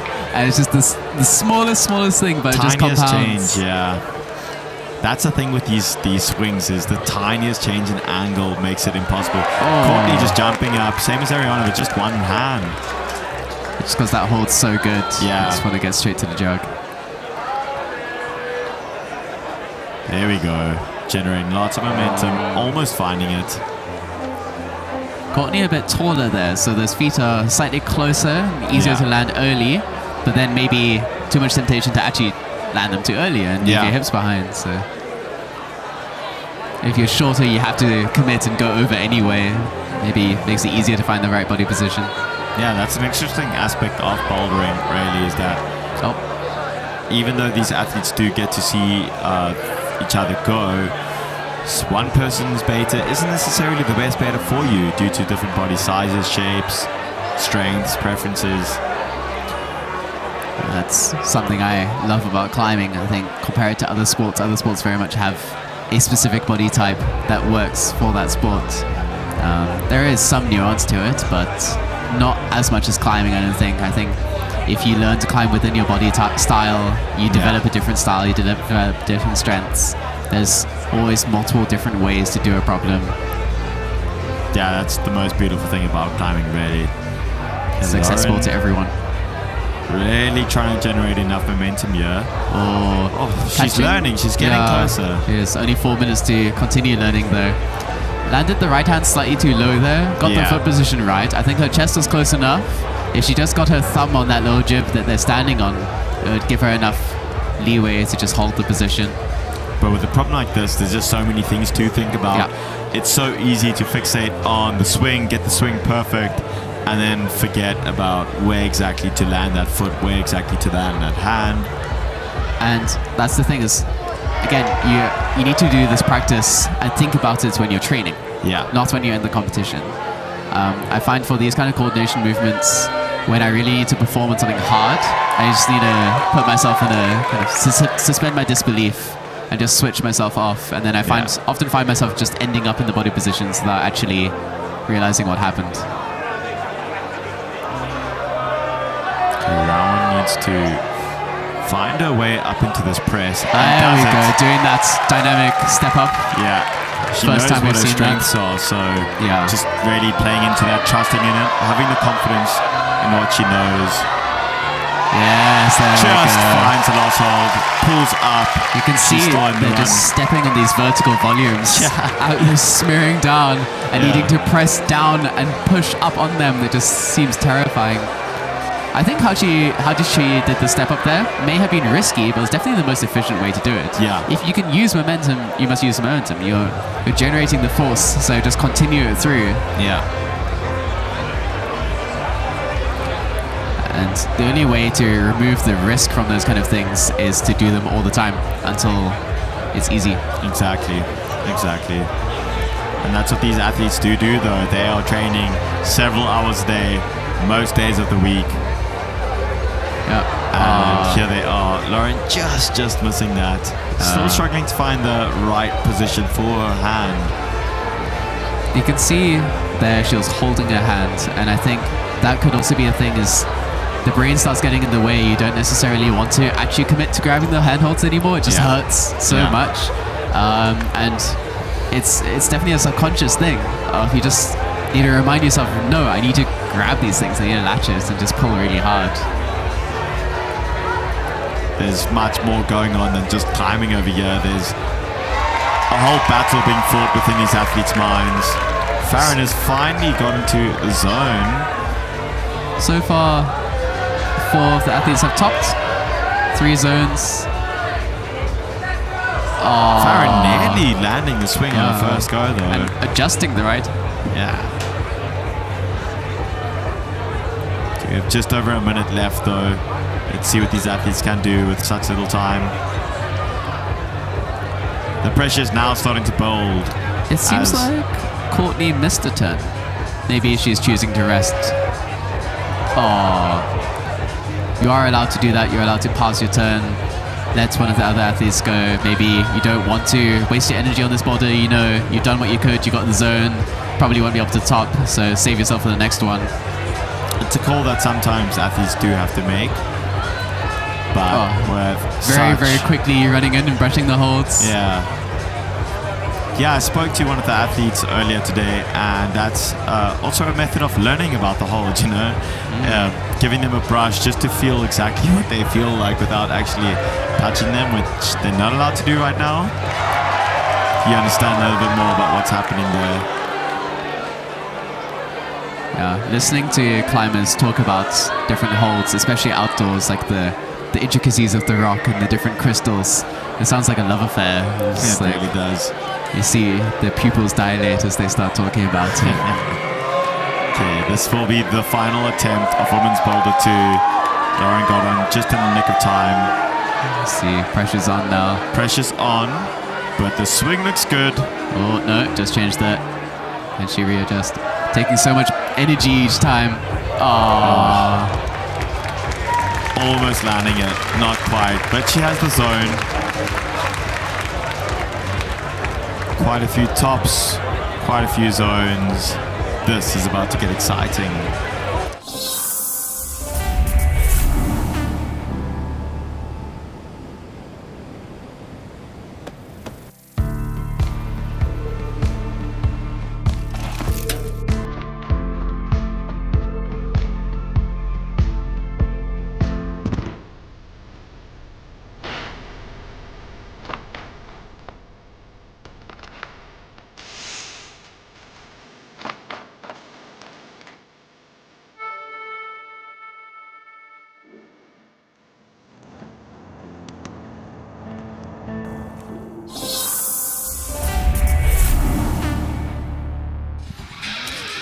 Here we have an update of the women's scores. You can see that for women's boulder number 2, Kara Condi, Ariana, Ilka, and Rowan all have tops.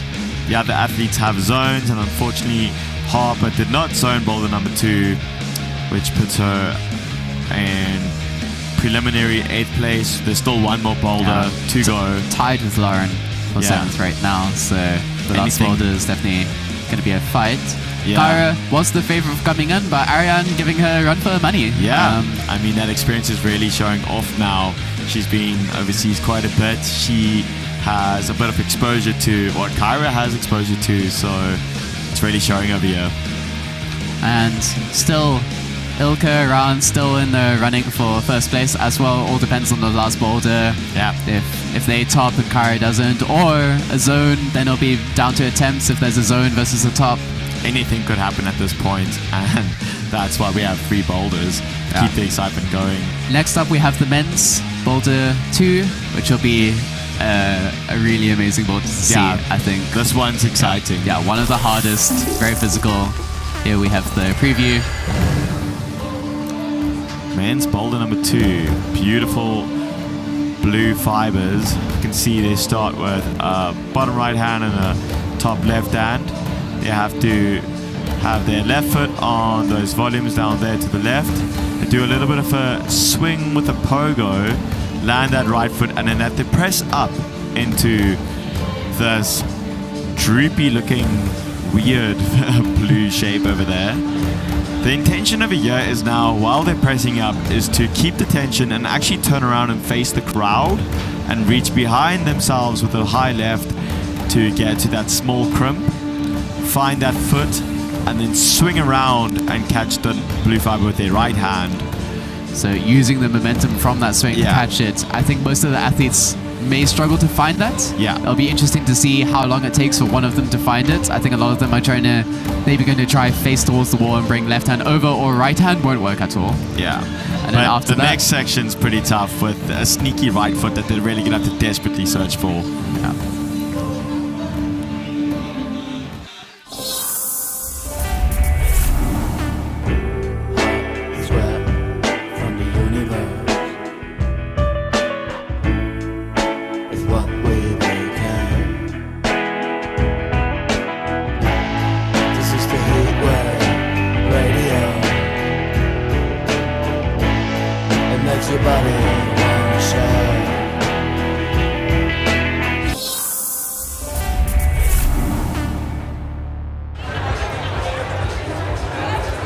Alright, here we are. Men's 2 about to begin. And yeah, for that finish, 2 terrible crimps, and the worst part of that is this foot. I wonder if we'll be able to see it more close up later. Because on this corner, it's upside down, it's sloping, it's hidden, and then you have to jump from it. Here we see the pogo. It's like a pogo, like slight pogo step up and pressing in. The taller athletes are going to struggle here to get beneath and press up into that blue oblong shape. But Damien finds it. Damien compressing there rather than trying to press straight up, kind of squeezing from both sides. And you will see here, facing the wall, going right hand. Yeah. And I think it's so tempting to go right hand first, but now what? Yeah, there we go. Realizing quickly. Oh, he's around it. There you go. This is the intended beta. Yeah, realizing quickly that the left hand's got to be there. Now a huge swing around. Oh, nice try there. Really good attempt. The zone hold is definitely good, I think. They can catch that and you'll have enough time to then plan to land the foot. Yeah. You will need to land the foot. You can't just hold on to it. But getting to it is going to be a struggle. Calvin beautifully pressing up into it. Even though he is one of the taller athletes, here we can see some shoulder mobility really paying off. Yeah, that looks dangerous. He does find the right foot though. Wow. Unloading out of that like a rose move. Oh, and there you go. You see, not landing that right foot. Yeah. But very difficult to land the right foot because it's sloping downwards. Yeah. Oh, here we have shirtless Ben. All the muscles out on display. Yeah, he knows he's going to need to shed every ounce of weight for this next boulder. He's using his extra 20% of power, his left in reserve. Ben went up with the right foot down already, figuring out that he has to do this backwards. So tall, he has to dip underneath the... Yeah. And now he's having to push up with that right hand. Oh. But yeah, unwinding and going for that zone hold is really, really tough. I Really liked what Karen did to unwind out of that position. gave him more space, didn't generate. Yeah. Also, this crimp that they're on is abysmal. It's blocked, so you only have half of what you wish you had, and even what you wish you had isn't that good. Yeah, no chance you can match on it. I think that's probably why they blocked it. The setters understand these athletes and know they'll try find a way to crimp their way through everything. There we go. Oh, still committing to this right hand, not finding the twist around yet. Really? A Houdini swap. Houdini swap. But that right foot is required to hold that zone over there. Extremely impressive. To do that hand swap on a foothold that small with And when he feet pulled that it bad. off, he pulled it off so smoothly. Houdini swap is where you completely take the one hand off and you put the other one on, where it's a hold that's so small, only one hand can be on at a time. Okay, here we have Jack. Can he continue flashing every single boulder? Let's see. What's he going to try to do now? Is he going to find the... There we go. Briefly considered the Houdini swap, but choosing rather to turn around. It's funny how everyone seems to go through the same thought process. Yeah, I mean, it's so tempting to just go out with your right hand. Oh, you see, kind of opening himself up, unloading that body position. Oh, too much hesitation there. And hard to pull through that crimp. Yeah, you can see they're your not wrist able to... is rotated all weirdly over there. It's a bad crimp. You have to keep it while rotating your body all the way around 180 degrees to get up to that zone hold. And then you have to land the foot. And also notice he has some physio tape on his left arm, the one that's on the crimp. Normally the athletes will use that when they've maybe mildly sprained or strained a muscle in that part, and the tape is just helping compress it and keep it a little bit safer. So that could be also making him struggle to engage. Oh, definitely a factor.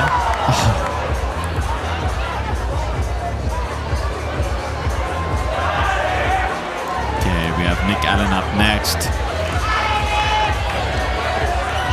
Lots of cheers from the crowd for Nick Allen. Nick's definitely a favorite. There we go, looking super comfortable with this. Straight up with his right hand though. Now, Nick can just pull through on this crimp. He is more than strong enough to, if he finds the right beta.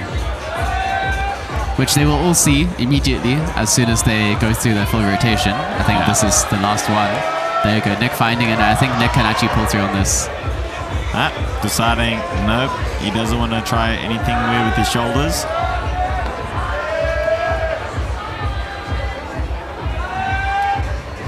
Oh, trying to compress and catch that. I mean, I think he could do it. Yeah. I think he could. That right hand's good enough if he generates just enough momentum to compress and get in there, which I'm sure he's capable of doing. It'd be awesome to see a few different betas that work on this boulder get into that zone.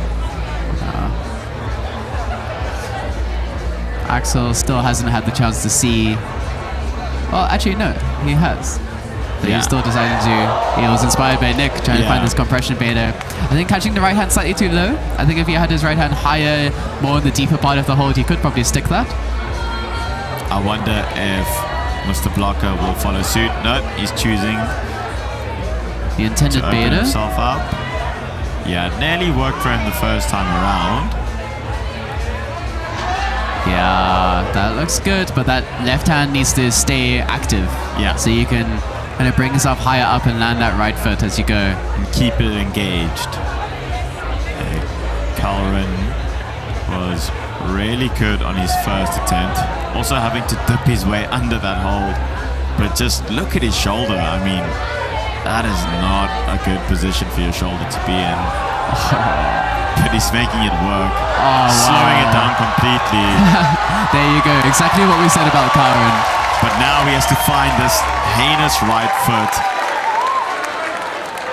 around. Oh, twisting around. Look how bad that crimp is. And look how bad that foot is. He's putting it on, but nothing's sticking. Trying to heel hook it. Bringing his hips into the wall. Oh, that's insane. Yeah. No, the next holds are just abysmal. All of them. The crimps and the feet. Or foot. Glad to see Calren hasn't changed. Still finding his different static technical beta. It's so amazing to see. Classic Carl. Ben deciding to brush the hold and study it a little bit. Really taking his time over here. Get an extra breath in there. Quite a demanding boulder, so you don't want to be just rushing into anything. Yeah, I think especially on the fingers, this one. Yeah, this is one of those boulders where a few too many attempts really fatigue out your fingers. Been into the press really easily. Yeah, we can see that heinous shoulder position. Missing nearly, the foot. Yeah. So just actually too strong. Yeah. He locked off that right hand and pulled himself too high up. A little bit too much for him there. Too much gas in the engaged. tank. Houdini swap coming up. Yes. Oh, but swapping feet this time. Oh, wow. Oh, But that's yeah. just so intense on the fingers. that crimp is not good. To do that Houdini swap, you really want to be comfortable. Jack the in crimp. unfamiliar territory here, having not flashed the boulder. Let's see what Jack does over here. His hat might be getting in the way. No, it doesn't. That's why it doesn't have a cap part. Yeah. Okay, Jack wanting to go dynamically. Nearly stopping himself there, catching it. But he knows he's got this. I think he could have, if he focused more on landing the right foot rather than getting the left hand on the compression, yeah. he probably would have had that. You could see his body position was correct. I think it's just so hard to find that right foot in that position. Yeah. You can see a lot of right foots hovering above the volume, but not necessarily on it. There's also, with the angle, you need to land the right foot with your heel dropped already. Yeah, exactly. Ankle mobility challenge, and just doing that quickly is very difficult. Oh, The static inspired method by Karen. proving to be really good. Lots of Showing the hype. crowd. Got a zone. Let's see here. Okay, Finds towing that. down on that. Oh, looking really good. Really comfortable there. Ali, slapping the bottom of the hold. But he's locked in. Yeah. He knows what to do. You see all the athletes giving each other fist bumps even though they're still competing against each other. But That's the what I love confidence about he had these. in that right toe was Yeah. amazing, to be honest. That was not what I expected. Choosing your shoes for a boulder is also an important part of competing. You know, the tools for the trade. Oh, Nick, knowing his strengths, Yeah. see that See right here. foot of his popping though. Nick with the Finding magic the crimp. drones. Come on, Nick. Locking in. Wow. It's a golden ball right there. His entire body went horizontal for a second as he caught it with just his one hand. He has so much body tension. He just like becomes a plank when he's on the wall. Yeah. So strong. Unbelievable. And the excitement is starting to really brew up over here. You can feel like a tingling in the atmosphere. So far, Nick in the lead with two tops. Axel finding a high right foot to keep some tension. It seems to work really well for him though. Wow. And one finger resting on that volume. Wow, and a foot swap, and he finds the zone. What amazing beta. Wow. So cool how everyone has their different styles. That right toe though is so difficult. Going for the heel. Karen's heel hook, this is terrifying. Such a terrifying position to be in. So But this good is commitment. This is what I tried to mention earlier, is the shoe choice. We saw that time that foot has actually been like towed down on really comfortably. He was wearing La Sportiva Solutions, which are very stiff, really good for Yeah. outdoor climbing, really good for small edges, but maybe not so much for smearing on volumes, not as soft and flexible. So you need to pick your poison basically. Yeah, athletes discovering now how to reach the zone through various methods. Not knowing what to do with that right foot though, it is really bad. Keeping really close to the wall and nearly finding that second crimp. You can see how bad that crimp is, probably 10, 15 millimeters. And Saw Cullen shake out his shoulder over there a little bit. You can see that. All the attempts with this really shouldery move is starting to take its physical toll on the athletes. I think that's one of the biggest physical differences in modern bouldering versus old school is the pressure on the shoulders. You're put in a lot more awkward body positions, gonna have to drag yourself through them. Also high impact positions. Yeah. Cowan has his chalk back with him. Oh, just not getting tension in that toe.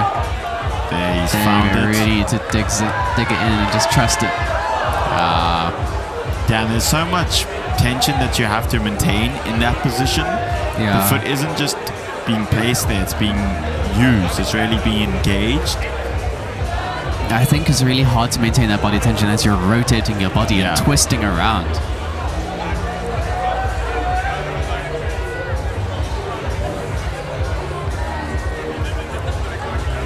Ben's looking really Ben finding the right start toe. here. That is just a backbreaker of a Come on, there we go, landing that go. right foot. I think Ben will do well here if he can stick this foot. Yeah, really just engaging that foot. You can see it slipping. Going straight for the final. He trying to realized skip. it's a jug, so trying to skip, going for that lower crimp. You can see he was trying to step down on that foot and move, and it was just wiggling and falling back each time. So impressive that the other athletes managed to actually stick it on.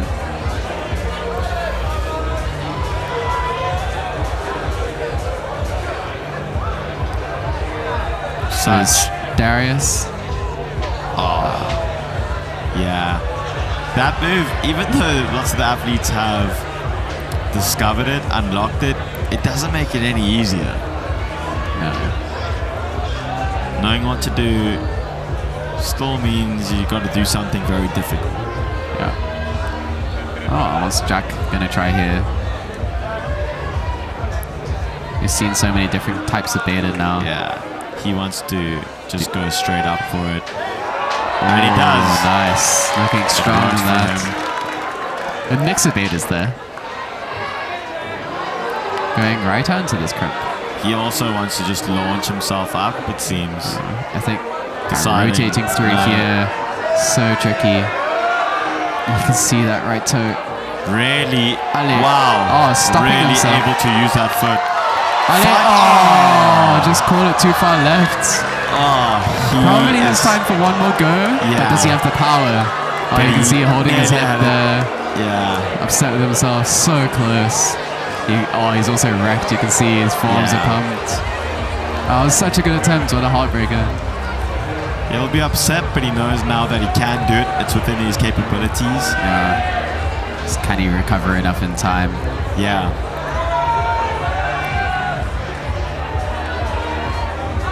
Wow, that move is just so demanding. I'm sure the physios are holding their hands over their eyes whenever the athletes do that. Oh, You see wow, how so well he confidently. sinks into that. Yeah. Oh, but still popping off though. Just. But it's a jug coming up. Oh. Yeah, that foot popped as he went up for that last hold. That's the thing is, although you're going to a jug, although your hand position, I mean, they're awful crimps, but it's not bad. But the only place you can generate from is your feet. Yeah. And that foot is just Got to use that foot. so bad. What I'm loving to see though is when they can get into those two crimps with their hands, they're really sinking their hips down low and keeping their hips nice and close to the wall, which allows them to maintain that position. It's crazy to see. It's amazing. I also think by opening hips in that way, instead of just putting pressure down on the foothold, you're also squeezing between your legs, using those abductor muscles, and that Definitely clamping down a bit there.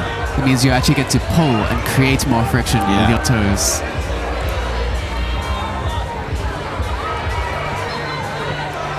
Okay, Damien slowing it down. He knows he can do this. He's done it before.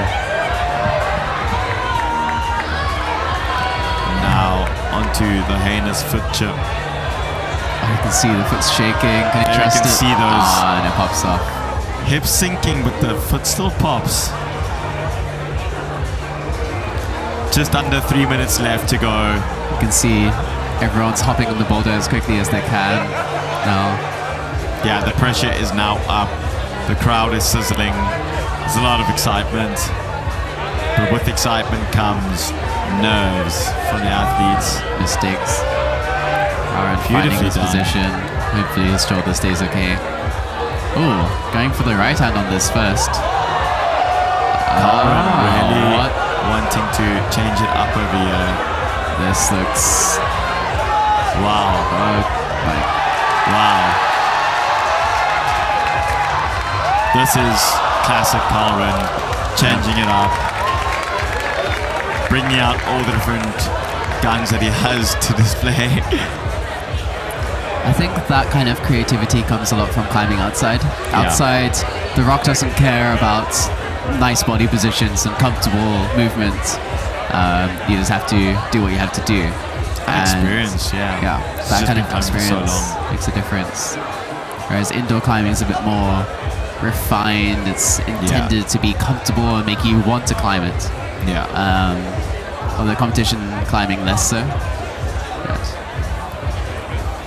Right. there we have Ben. Talks up, takes his time. having his last go been touching the last hold, sure. He's He amped for knows this. he can do this. Now he just has to perfect each little move. The tricky part of knowing you can do the last move is then forgetting to pay attention to the moves in between. Yeah. You only focus on the end and then you drop a move you've never dropped before. Yeah. Especially when each move is as difficult as these moves are. I think you could see that he just didn't have the power for that anymore. It's such a difficult move on the shoulder and the fingers that do it enough times and you just reach a wall. We have more shirts off over here. You see some heat being generated by the athletes. There we go, finding that palm press. This looks very efficient. There we go, landing the right foot. Okay. This might be the last go. Going for the heel. Opting for the heel. Nope. Oh, using Karen's beta. Learning from our man Cal.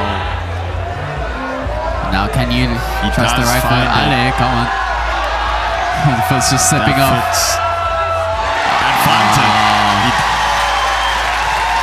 hangs there. Is stoked. There's only just under 10 seconds left. One more attempt by one more athlete. Who's it going to be? It's going to be Jack on his last Jack's on attempt. his last attempt now. Taking it slow. I think you could see there on that last move, you can't wait for the foot to feel good. Yeah. What makes it good is jumping on it and creating friction and putting pressure down. That's the only time it will actually feel secure. So you can't just wait it, you just have to go for it. Jack is into the zone. Let's see what he opts for. Oh, you can see the feet slipping. There you go. Matches. Drops Not it. enough power. Yeah. It's one of those boulders where each attempt really just takes it out of you.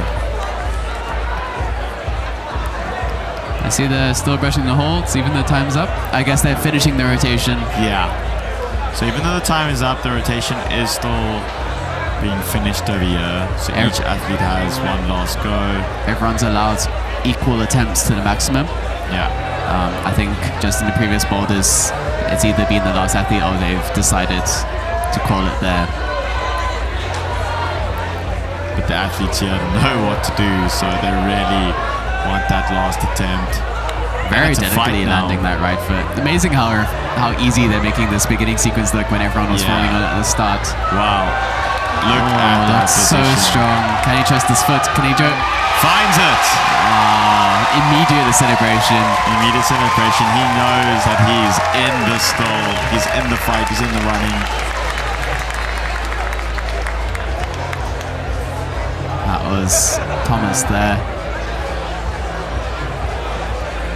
And I think that is it for men's problem number 2.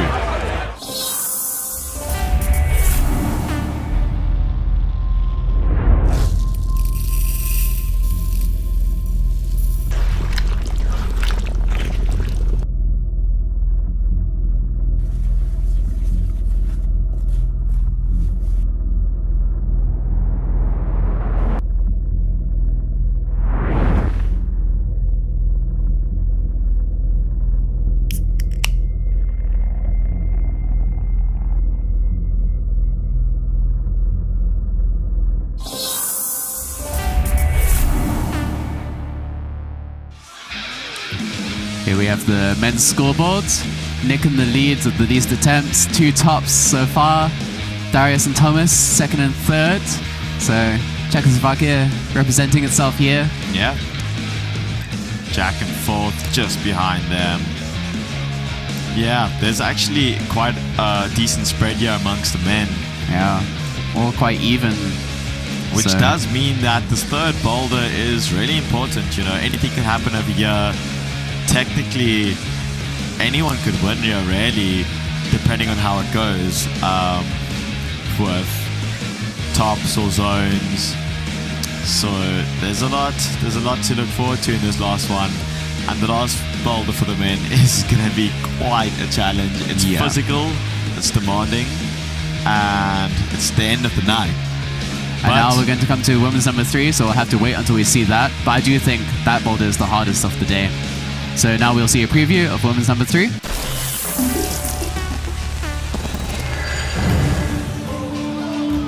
There it is. Sean, talk us through this. Here we have this black problem. Starting on these, it's a really awkward body position, needing to go right hand up to this pocket hold. Can fit maybe 2 to 3 fingers inside of it. I'm curious about the start. I think some people might fall off it if the nerves are getting to you. Starting awkward high foot, I think with the right heel. And then needing to go right hand up first, not left hand, which is definitely the temptation.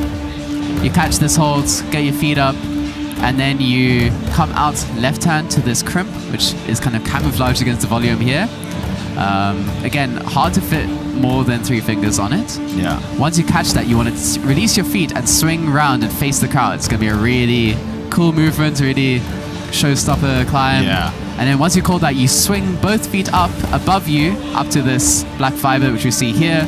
So you're going to go into what's called a bat hang. That's going to be fun to see. You can do a right toe down. Now the boulder's been modified. There's a little crimp below that fiber. So you can do what's called a bicycle, which is where you place a toe down and then pull the toe hook. So hopefully we'll see that here, this boulder. Tiny World is a small business that I started in 2023. We make tiny keyring creations of almost anything, but we started with making tiny climbing shoe keyring. If you want to check out some of our creations, you can go to our Instagram page and you can order from us there as well.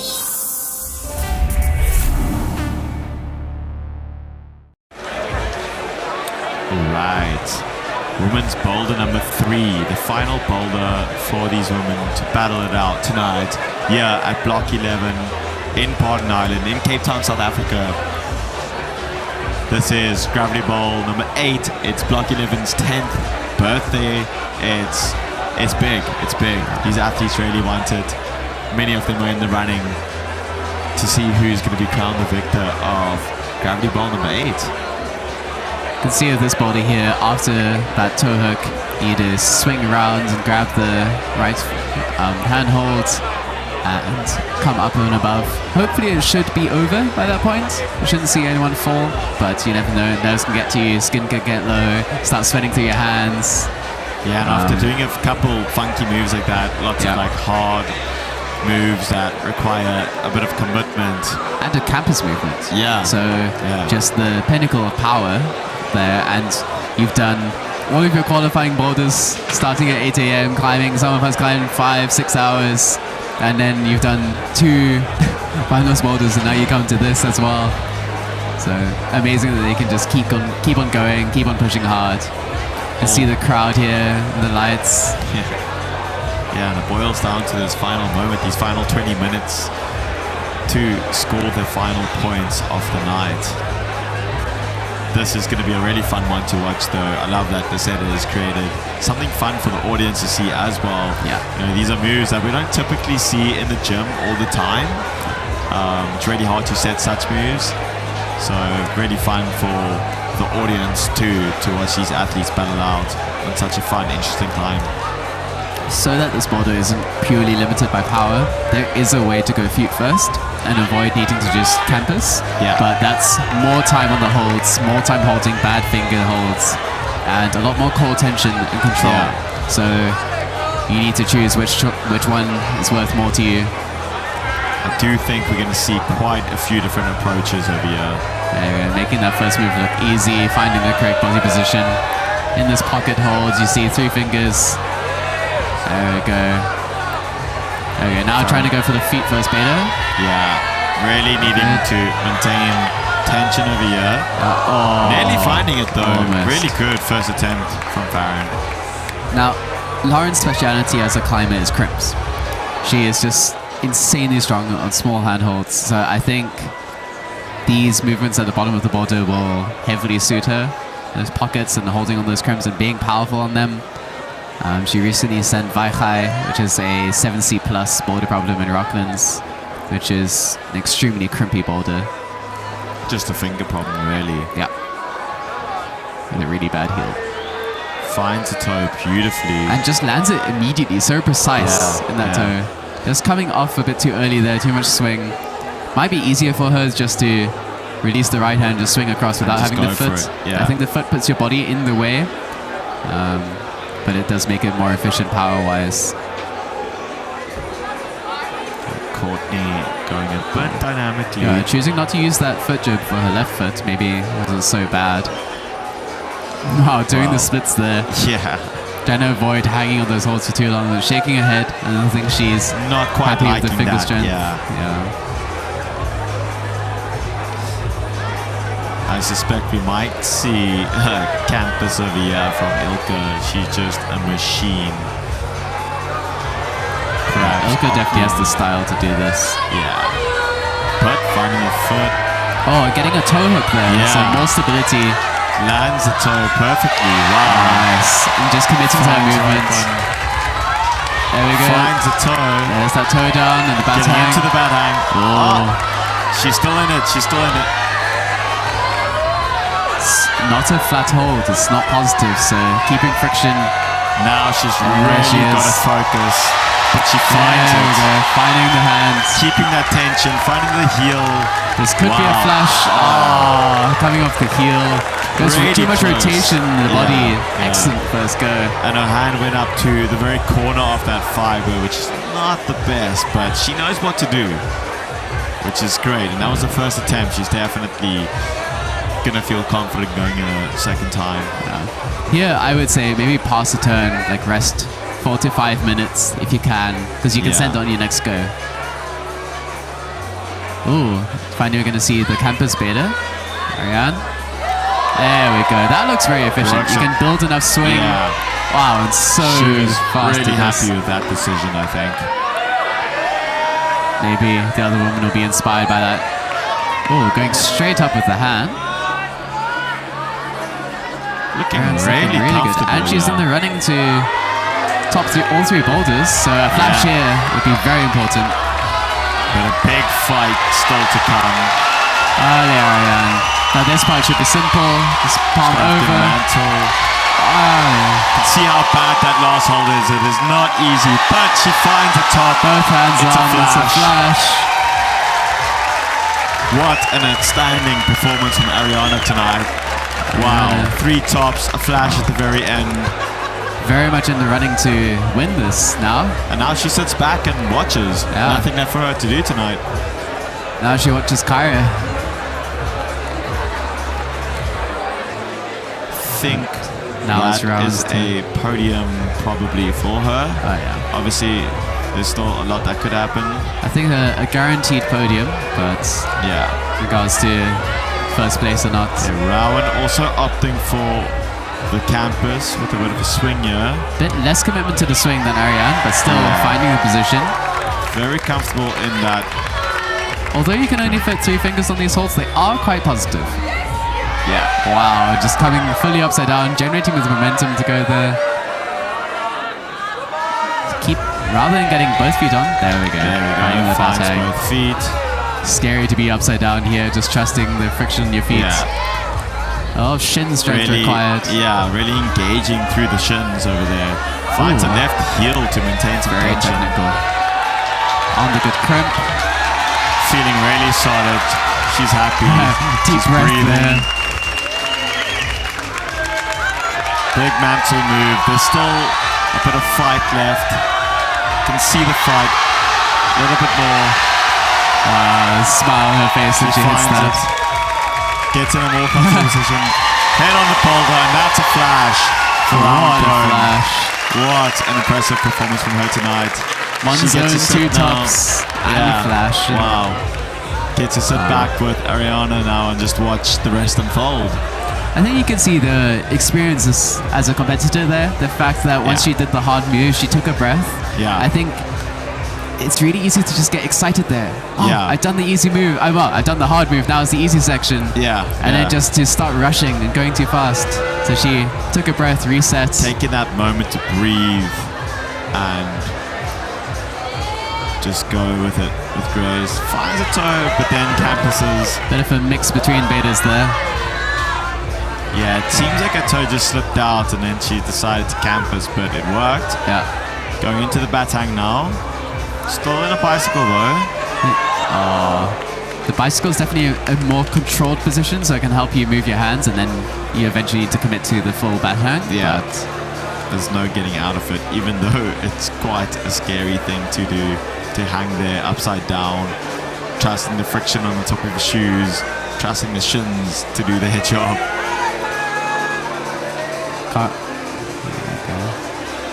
Kyra on She this is now. incredibly strong, so able to just power straight through that. And yeah, Kyra also needs 3 tops to compete with Yeah, around she's here. looking really solid though. Also So finds a strong. left heel. So much She's up. control on these moves. Yeah, she knows she can do Getting this. herself Look over. at that position though, it is not easy. There you go. So happy with a Wow. smile. Wow. 3 tops from Kyra there. I Yeah. think perhaps less attempts overall, but we shall see at the end. It's going to be very exciting because it is going to boil down to attempts Yeah. and flashes. Really close fight tonight amongst the women and the men. Around here. Going for the foot Finds the there. foot. She using the wall to brace herself. Really well done there. Ooh, using Has to. another intermediate foot to bring. Yeah. That was nice. Not needing to go with as much momentum. And that's what we love to see on boulders like this, you know, finding more and more feet, more ways to make it even more efficient. Can and see she's possible. not that confident in the toe hook here though. Seems like it's slipping out. Yeah, over here it's really important to engage those shins, you know, to get more friction out of it. Yeah. Oh. Still staying in the boulder. And I She think- didn't have to wait in line. I'm sure she would have hopped off by now, saved some Yeah, energy for the next yeah. go. So you just drag it out. You Oh. see her foot slipping off that. You can see how she's holding her hands out in front of her. Her Yeah. forearms are pumped. Feel like they're balloons. Spent quite a bit of time upside down over there. Lauren McIver is up, taking her time. I wonder if she'll just commit straight for the campus here. Yeah, now she's seen that it works. Oh, Siding, and maybe realizing the swing is a bit scary. slowing it down a little bit. The swing is definitely a more risky movement, but Yeah. now I think coming out of this position is tricky. You have to do what Ilka did and just commit and go Yeah. out. Or not. Using a little intermediate here. Just look at the biceps on that lady. Wow. Okay. Fight. Oh. Yeah, Shoot, this that right Tony's toe getting a hook. bit deeper. There we There go. we go. That looks good. Oh, Wow. using her other foot to put more weight on the left toe hook. Yeah. It's Such looking good. delicate movement required over here. Just hanging on that slope, on that edge. Big fight. Sure, in. she's getting more and more tired as she Yeah. hangs there. You can see she falls over there, but she still has more attempts coming Oh. up. There's 10 minutes left. All that is there is fatigue. Yeah. I think choosing that beta with the foot up and kind of hesitating there, you just lose so much power. You can start seeing when people start desperately hoping to put a foot somewhere, grab something, going back and forth. It's just exhaustion. Ilka's really gonna want a top here to land herself. Ilka just potential popping podium. through to that. Beautifully done. Those strokes look good. You can see how high her heels are. Yeah. Definitely strong. Looking really comfortable in them. I think there we go. Finding that heel. Let's see. Got the crimp. There we go. Beautifully done. Mr. Gaston. Just resetting here as well. Knows this is the easy part. Just don't mess it up. Just to maintain focus. Squeeze up against the goal. It is a reach though. It's a huge reach. Just gonna need a little bit more. Oh no. Just falls out of it. With 8 minutes left, I'm sure she can still send it. Yeah, but She she's must going to be upset about bummed with that bit of energy expenditure over there. But she Yeah. knows she can do it. Now it's just a matter of getting enough rest, enough energy for perhaps one final send. Yeah. And I think there's 2 ways she could do that. The one is like brute force and push more above the shoulder so she can get closer to the hold, or committing to using more momentum the first time round Yeah. to limit the distance. Okay, Farron taking a second to just assess the boulder. 8 minutes left, 5 climbers.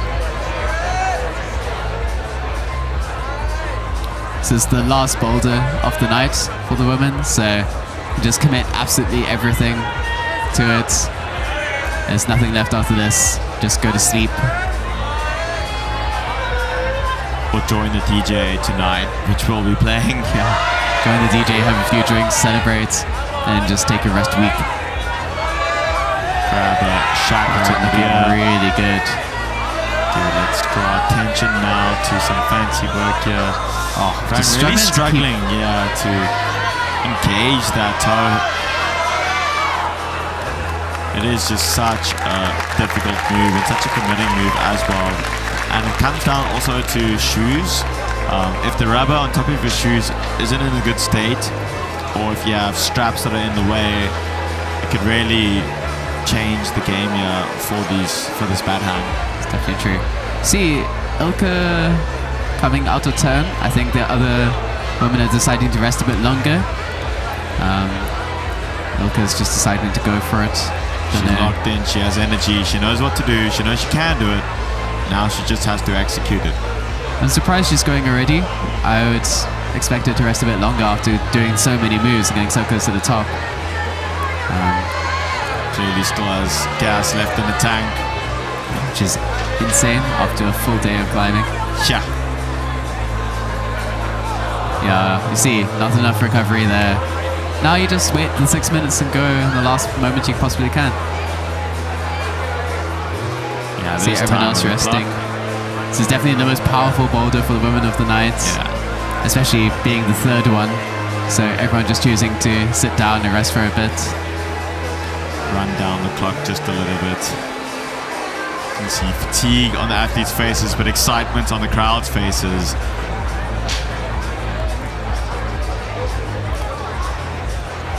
Ilka taking off her shoes, settling in for a long rest now.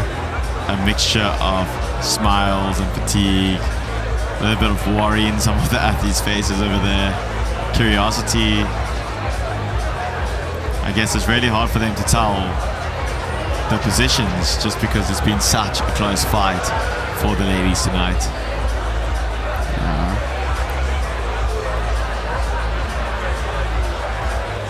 Lots of discussions happening over there. It's cool, you can see they all know each other, they're all friends, there's chatting. That's a great thing about climbing. I mean, it's an individual sport. There's only one person who wins. There's one person who comes second, one person who comes third. But at the end of the day, they do arrive at World Cups in teams. They arrive here in teams and help each other to get through this, which is really beautiful to see. Yeah. Lauren leading up to her attempt now. See, patting some chalk on her shorts. So that's midway through the problem. She needs to re-chalk up, dry out her hands a bit more. She can quickly slap it onto her hands. See 2 perfect hand marks over there. Impromptu chalk bag. So you think of a chipmunk saving the chalk for later. Yeah.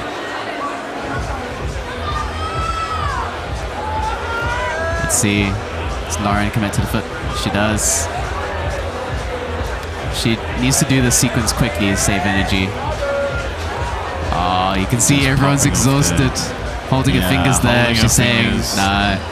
Shaking her hands, I think. She's realized. She's put in a good fight. Yeah. Yeah, we see Ilka going again. Come on, Steering for Ilka. Ilka. She knows she can do this. Even though there's 4 minutes, I would say this is her last attempt, power-wise. She's got to get everything she has. Does she have the fight? It's Maybe just- that attempt doesn't count for her. Come on, Ilka. It's amazing how quickly these moves, which seemed easy at the start, can Yeah. feel impossible when you're Yeah. tired. Yeah, I mean, a boulder at this level, at this caliber, very quickly becomes impossible with just a little bit too much fatigue. And these feet first sequences are everything. It's your core, it's your back, it's your Yeah. glutes, it's your arms, it's your fingers. So much engagement required. Farron really working that first sequence with such ease. Farron is really efficient on this. Seems to find these toe hooks. I know a few people who train their toe hooks upside down on the pull-up bar, slowly hanging there longer and longer, bring their feet further out. Yeah. Perhaps something for Farron to take away from this competition. Do some bat hangs. Yeah, at this level, there's really such weird little things that athletes have to train, such as their ankles and their shins, to be able to pull off moves like this. The longer you climb, the more things you have to train to get better at it. All right, looks like Ilka's going to give it another go. Still with 2.5 minutes left. There's no need to go now, but A little she's bit psyched. of a nod over there. A nod of confidence. She knows she can do this. She knows she has gas left in the tank. There you go. It's good to brush holds, sometimes just for the sake of forcing yourself to rest a bit. Yeah. Like, you're so obsessed about this boulder, you need to be involved in it, you need to be there, touching it, brushing it. But it can force you to rest the necessary amount of time. I think she Very realizes she has one go left, Yeah. so make it perfect. Very wise to take her time here and brush that toe. I'm surprised it hasn't been brushed more. I mean, there's not a lot of chalk on there, but any sliver of rubber, chalk can, get in the way of the friction between you and that. Not a great hold. So, let's see. Also, getting some chalk onto her pants over there. Saving it for later. 1 minute, 30 seconds left. Let's see if she's recovered enough. She's been falling in the sequence here, getting the toe on. Lots of focus required. Oh, you can see, no, done. End of the night, no power. Well done to everyone. Really great effort from her. Extremely well climbed. She's saying, no, she's had enough. It's been a long day. She's fought hard. Obviously, competition format doesn't make it easy to think this way, but she did make it to the last move of the climb. Yeah. Should be extremely proud of that progress, doing that well on it. I think in normal climbing, it's really important to give yourself those smaller rewards, the progress you've made.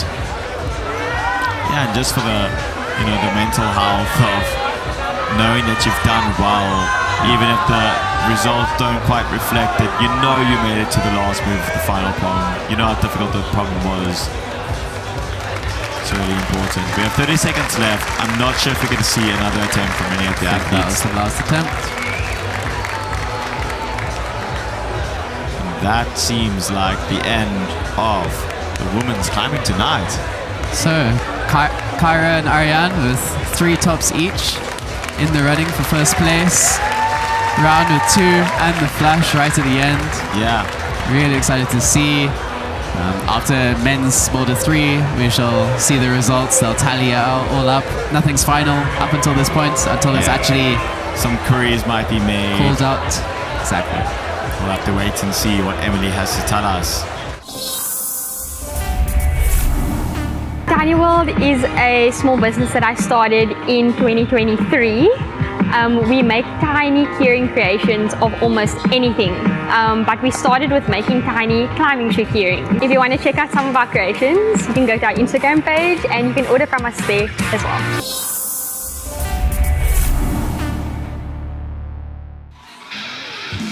Right, and this is the latest scoreboard of the women's, the final scores for tonight. Some careers might need to be made, but Kara Kondi from USA is on top. Ariana Yanada Burns just behind her, also with 3 tops in second place. It's going to come down to attempts. Rowan Cohn in third place from RSA, 2 tops, 1 zone. Ilka unfortunately didn't top that last boulder, which puts her with only 1 top and 2 zones. Farron Smith just behind her. Harper from the USA in 6th place. Lauren McIver in 7th. And Courtney Cruz in 8th. These are the preliminary scores. We'll have to wait until the final announcement to ensure that we have them correct. As I said, some queries are made. But yeah, we're going to have to see how it goes. The girls have tried really hard tonight. They've battled it out to the very end. We've seen an impressive performance. Some awesome flashes there at the end, which is really great to see. And now we are going to see the men battle out in their final boulder.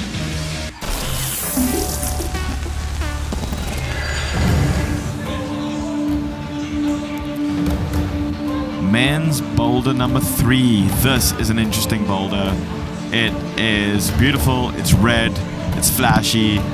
They're gonna have to start in these 2 red holes here on that black volume and jump up into an iron cross. Massive shoulder move, lots of power required. Find the foot. Terrible footholds. Yeah. And handholds. Then they're gonna have to find the foot on the volume, find the undercling, and unwind into this red fiber over here.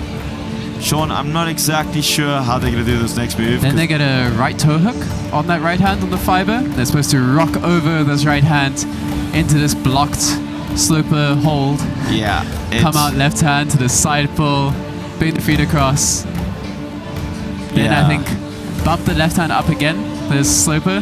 Bring the right hand underneath to this crimp, get the feet, then jump out to the last hold. Yeah, and to get that last hold, they have that far left foot over there. It's going to be a fight. It's going to be a massive fight.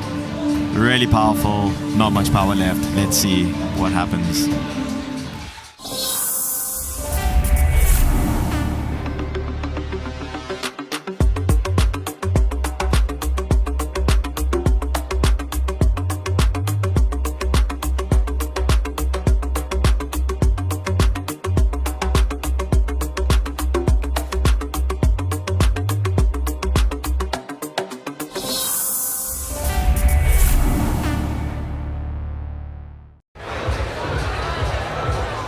Here we can see the athletes are all gathering around the boulder, looking away from it. They're not allowed to observe more than the 2 minutes that they already had. Everyone's just waiting their turn, sitting in a circle.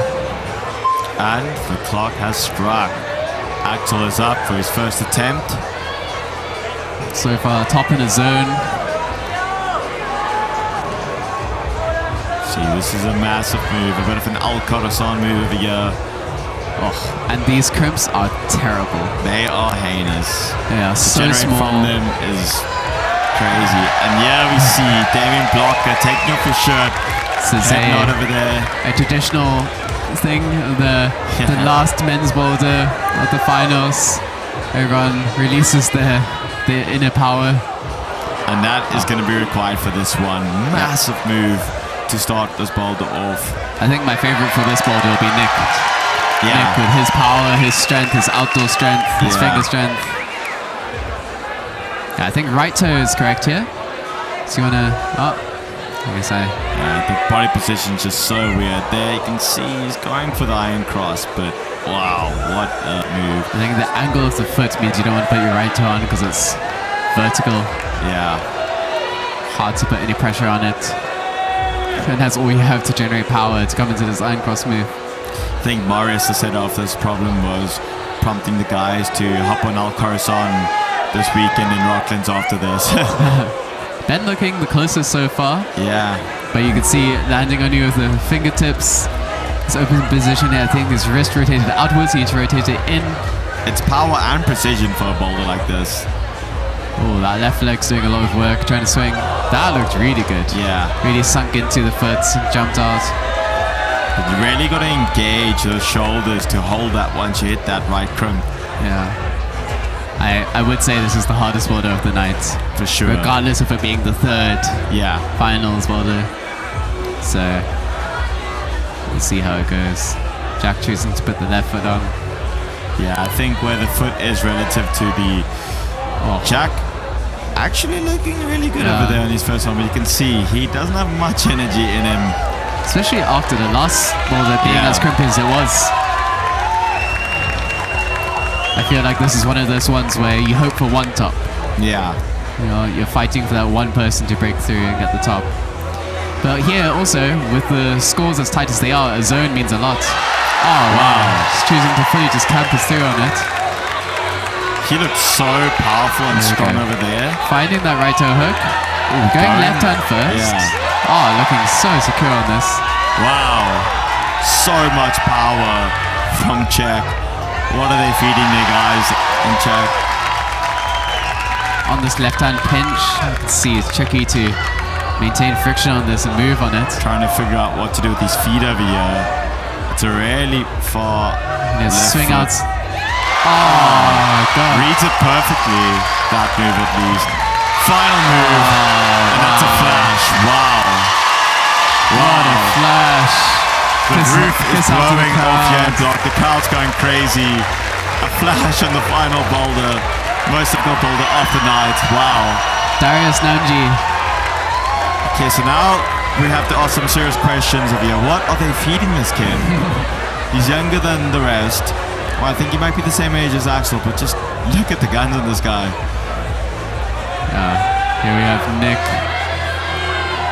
going for the campus move. Beautifully done. I was excited to see Nick on this. Yeah, this so is strong. This is his bread and butter, but losing the tension. Yeah. Not enough focus. Shows you just how hard it is. And now, there we go. The shirt has come off. Yeah, I feel like a boulder like this just needs to be done shirtless. these extra grams would be a difference maker. Every gram counted. Looks like the athletes have discovered that the campus is more effective. That foot's just, you know, not really giving them anything, distracting them from their goal. Let's see. Cowan nearly finds it. Just needs so much explosivity to get that height. Yeah. You need to land between the shoulders. You can't catch that hold where you're so far away. It's too bad. I think Ben has probably got this move from this go. I think so too. Such a strong climber. His fingers are also incredibly strong. There we go. There we go. He just needs to find the undercling. Can he secure that zone hold like Nick did? Toke looks good. Really and he's solid. in the zone. Now finds the left corner. Nice. Oh, but flies right off. See, everyone else is doing what the set is intended with going the right hand up to the zone first. Yeah. But Darius, who was the one who sent it, went left hand first to the crimp. Yeah. I think perhaps a more secure position. Although crimps are harder to hold, they also provide more control because you can just crank down on the fingers. Yeah. Slow puts some more based on your body position and your friction. In a bowl like this, in that position, there's just so much to think about. That right toe really needs to stay engaged to maintain the tension. You have to think about this terrible left crimp, a blocked off right slope on the zone. I think Jack now has both arms taped up, so he's feeling the fatigue of the day. You can see he's feeling out that position. Looking a bit tired. Okay, Nick on his second attempt. He knows what to do. He knows he can do this. But it still requires a huge fight, no matter how strong you are. Just need to keep the focus and keep the tension. Massive move. He gets so high, so perfectly in between the shoulders there. There we go, finding that left hand first. First. So releasing the toe hook. Out. Yeah. exhausted in the core, keeping that tension on it. There's just so much to do over there. I think again with this boulder you want to take very long rests. Yeah, Axel's creeping ever so closer and closer each attempt to sticking that move. I think a lot of these guys are fighting for a zone here. Yeah. Yeah, Just perhaps why they're going right hand up first rather than going for that left hand. If you haven't gotten the zone yet, you just want to secure it while you can. Yeah, that's important. You know, if you don't, you could skip the zone hold or not go for it first, but then you don't get the points. Damien really not liking that position. You can see he tried to rotate his right hip down and left. Try to rotate it away from the toe hook. That creates tension on Cowan's it. in. Oh, just drops it.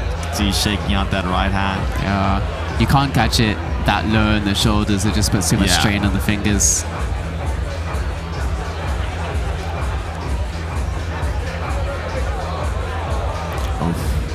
You can see everyone's tired. Yeah, each attempt just takes more and more out of you. Less gas in the tank to get through this battle over here. So lots of time on the clock though. Okay, Jack Jack's catching in. that really well. Oh, you can see tired in the shoulder though. Not able to come high up into it. Yeah. I mean that second move already just to come into the undercling requires so much. And then you have to sustain that for quite a few moves more to make it to the top. Darius's flash looking more and more impressive the longer this goes on for. Yeah. And we know just how strong Nick is. Oh, Nick just immediately placing that toe hook so well. Come on, keep tension here. He shifted. Okay. Oh. There we go. There we go. He's figuring out what works for him. Nick on slope is so good. You still engage that thumb. You can see it wiggling. Finds undercling. Dynamically catching it. There we go. Nick with the And top. that's a top from Nick Allen. Give us a pull up. Give us a one arm. He is stoked. Wow. Didn't plant that left foot when getting that undercutting. Just pure went straight strength and for it, control. He went straight forward, just tugged on it. Insane. I was afraid for the wall. It seemed as if he might just tear the whole place down. Damien warming up those shoulders for this next attempt. Cool little. It's definitely a muscle up move. Like understanding that dip in the shoulders and scapula in the opposite direction. Kind of like a spring motion, load the spring and then release it. You really do have to get high enough in that position to be able to move out of it. See Ben choking up. You can see now they're not rushing to the boulder. Yeah. It's so powerful. They know they need to rest. They know it's not that much of a race against time. No one else is just gonna steal your spot.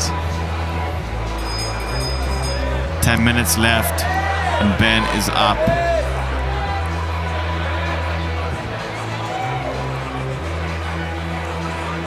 Final breaths. It's not quite enough power.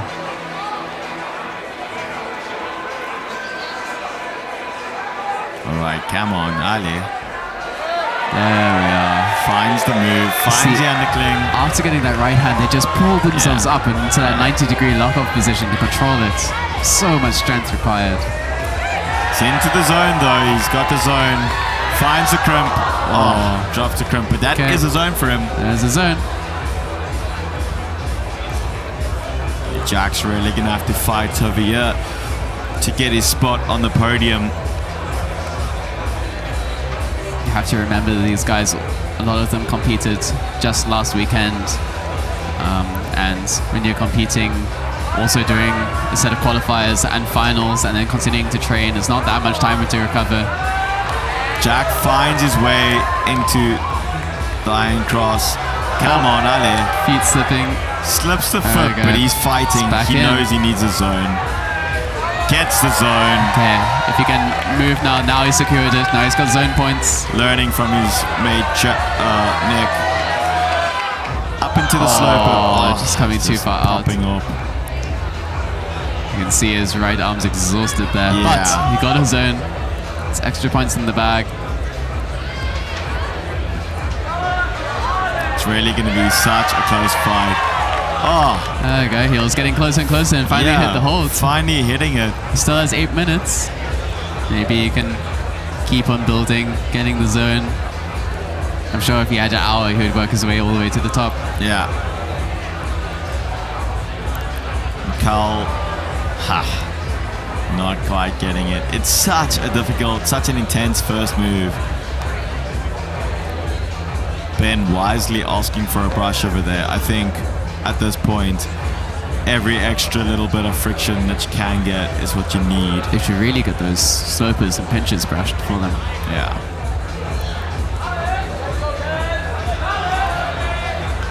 Ben Lowe coming in from Krach. Let's see what he can do for us today.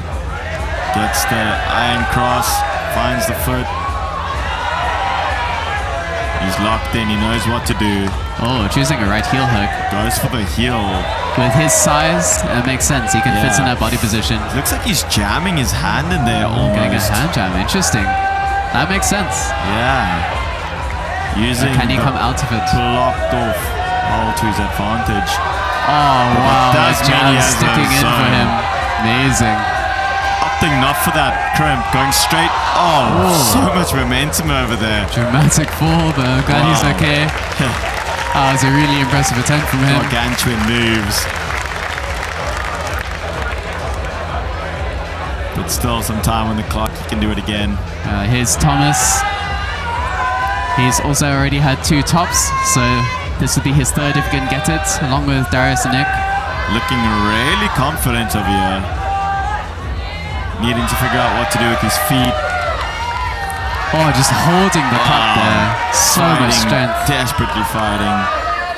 Going for this right toe, but doesn't look right. Holds it, he holds Wow, it. so much tension in his back.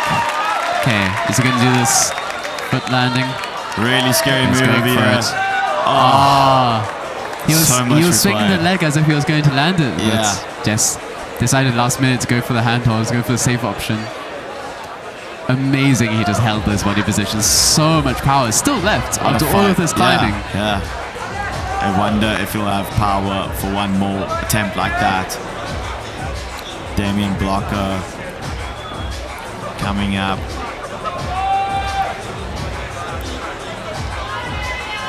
Gets the iron cross, finds the foot, finds the undercling. Come on. Amazing how they can still learn a movement like this, which seems like it's just power, but there's obviously technique behind it. Check out that drop knee toe hook situation happening there to maintain tension. But he got the zone. Wow. He did get the zone. That right hand, I think just holding that pinch, so much strength required for that. It's just amazing to see how these athletes are still battling out at the very end of a night. Oh, Karen's staring at his fingers as he comes off. You can tell they're exhausted, probably thin skin. Now everyone's sitting around needing to rest. We're discussing what they could do. Just under 5 minutes left. A couple more attempts. I'm sure they want to rest until the last minute, but there is this problem that there's still a few who want to try. Yeah. So you might rest until the last minute and then 2 other people decide to go before you. And It's likely what they're discussing down there is like they all want to rest, but they need to strategically decide, okay, it's time for you to climb, dude. And Karen going straight back on. He's psyched, he's ready. He's going for it. Oh, nice try. Doesn't need to rest too long since it's just one move in. Yeah. The more moves you do, the longer you need to rest, the more power you use up. I think we can really get an idea of how the angle of this wall over here, it's not great at all. It's really like the whole time you're in such constant pressure and tension. You see how tall this boulder is now too.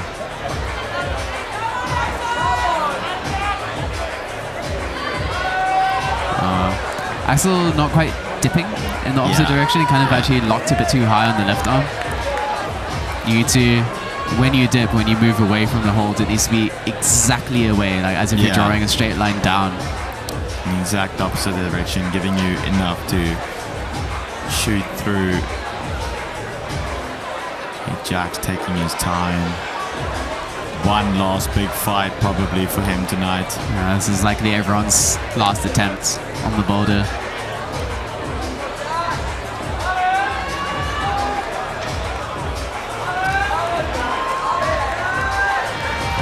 Jack. Oh, yeah, no power. You know it's bad when they start just hanging their arms out in front of them and flopping around. It's just flopping exhausted. hands, tape on his forearms. It's a broken He's man. fought hard tonight. He's still chalking up though. He wants to go more. He's extremely competitive. Here's Thomas. Oh, even he's out of power now as well. I feel like Thomas could send if he rests until the last minute. It's the closest so far. Right with the people left. And Jack is already back up. He knows that he needs to do something here if he wants to get on the podium. Just slapping the shoulder. But Thomas is in. Amazing the perseverance to keep on going. Huge fight coming from Thomas here. Huge fight. Cutting a left heel there. Wow. Massive move. Wow, Ale, this would be insane to send it this late.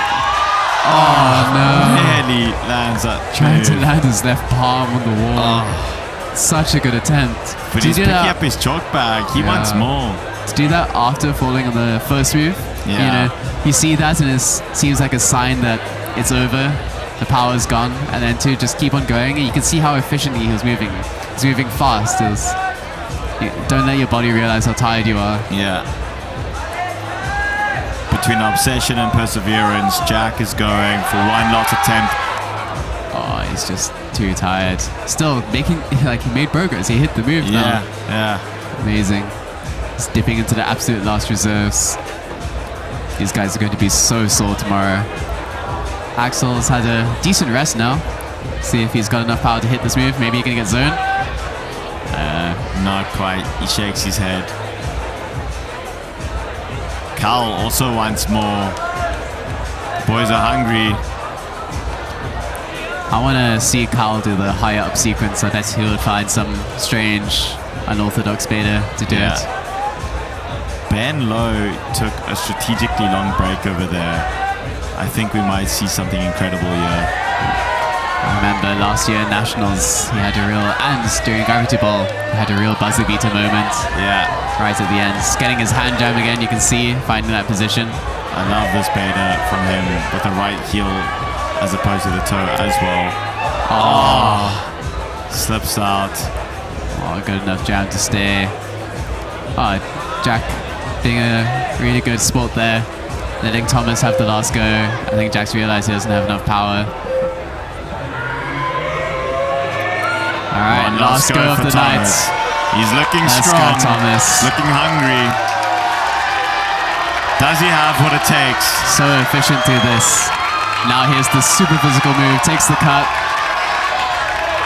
The crowd is going crazy.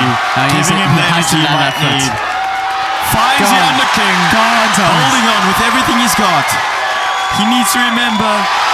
What an insane Makes the top. Buzzer beater. Wow. What an insane performance. The last second, the last attempt of the night. Wow. The foot slip after landing on the wall and getting the hold. Having to match it. That was incredible. That's what moments like these are made for. Wow. This guy's a superhero. He's just pushing through. Incredible. Just psych alone. That was amazing. That means 3 men with 3 tops. It's going to come down to attempts. I need to watch more climbing in the Czech Republic now. I've been inspired. Jack feeding off energy from the crowd. Can he get one last burn here? Come on, Jack. Ale. Ale, Jack. He's fighting. Come on. Everyone needs to scream for him. The crowd is going wild. He finds a toe. Come on. If you're at home, scream for him. They'll send him power. Allez, Jack. And the foot crowd. sequence. Amazing. sigh from the Amazing he crowd. went. Everyone has their last attempt. Damien says no. He's had enough. Wow, There what we an go. amazing fight tonight. That's our finals. Excellent spread across the board from everyone. Yeah. Well done. I'm so surprised that we saw 3 tops now on this last boulder. Extremely physical right at the very end. And What an impressive performance from these athletes.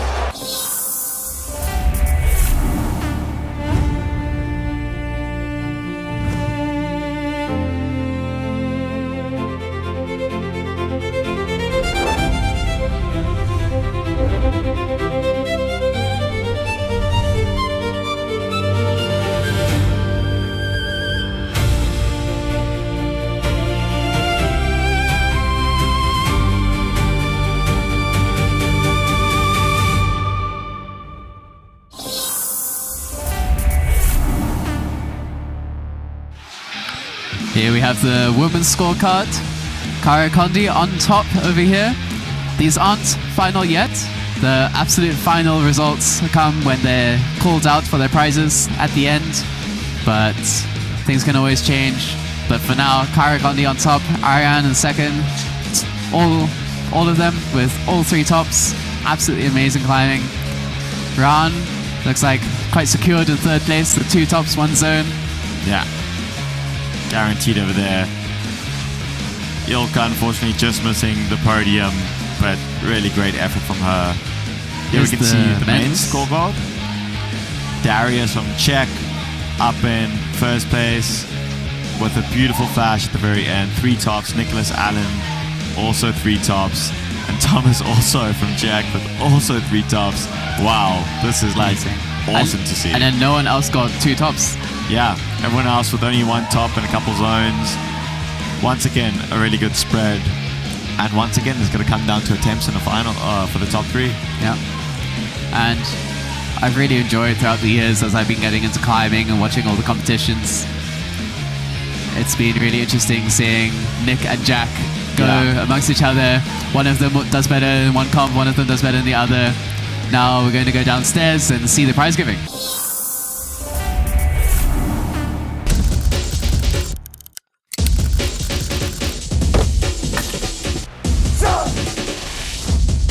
Come on.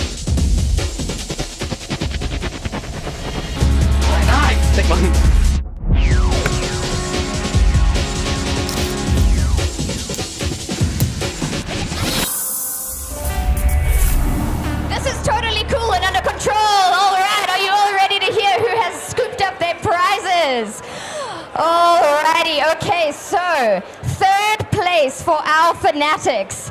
Our 3rd place winners are all winning, in addition to their many other prizes, a topside bomb, edge pocket, and 1,000 Rand cash prize.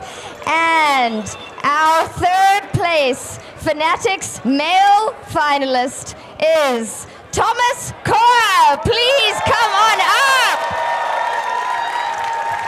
All the way from the Czech Republic. We are so pleased to have you here. Thank you for coming. Alrighty, and our 3rd place fanatics female is Round Crone. Get up here, you beautiful lady. Absolutely amazing, with the cutest hairstyle I have ever seen. All right, 2nd place. Our 2nd place fanatics are each winning a custom Slap Happy chalk pot, topside shirt and bomb, Rungne brush, and 3,000 Rand cash prize. Very good. All right, so our 2nd place male winner is Nicholas Allen.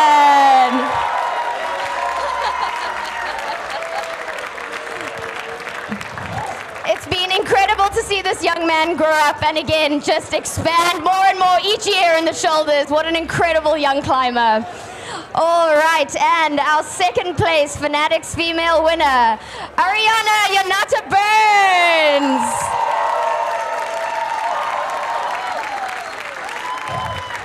Such a wonderful, humble, down-to-earth climber. It is so fantastic seeing you climb so well, Ariana. And first place, oh my gosh, guys, it's happening! Alrighty, so our first place Fanatics winners are each getting a Rungna brush and hand bomb, topside shirt and bomb, custom slap happy chalk pot, scallywag little crimp, and 5,000 Rand cash prize. Alrighty, and our first place Fanatics male finalist is Darius Naimji.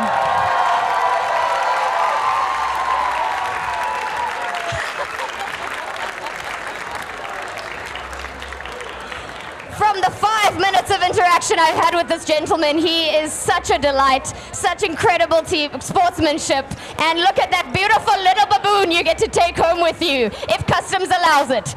All right, and our first place Fanatics female.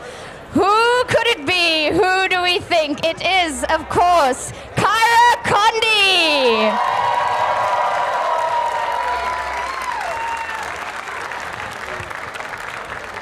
Such an honor to have you here, Kyra. Thank you so much for joining us today. And can we get the biggest round of applause and cheer for our Fanatics winners for Gravity Bowl 2026? Woo! Happy birthday, Block 11, 10 years, and this is just exactly what we do. Thank you so much for being here, and now let us go forth and party! Woo! And after that, everyone's here for the after party, not quite yet. Information. So X, where you been? Why haven't you been climbing? I mean, I don't know, man. I mean, Nick Allen told me not to compete because, you know, you wanted to make top 8. So I was like, okay, I got you, man. So honestly, I've been watching, and just chilling with the peeps. They're so psyched. My God. Yeah, the vibe here today has been fantastic. I just want to give a big shout out to everyone who came out and supported. Couldn't have happened without you. Thank you to all of the climbers, and this vibe is pumping. I'm so ready for the after party. X, are you ready? I'm ready. Can I get an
Let me show you. Tell me I got this.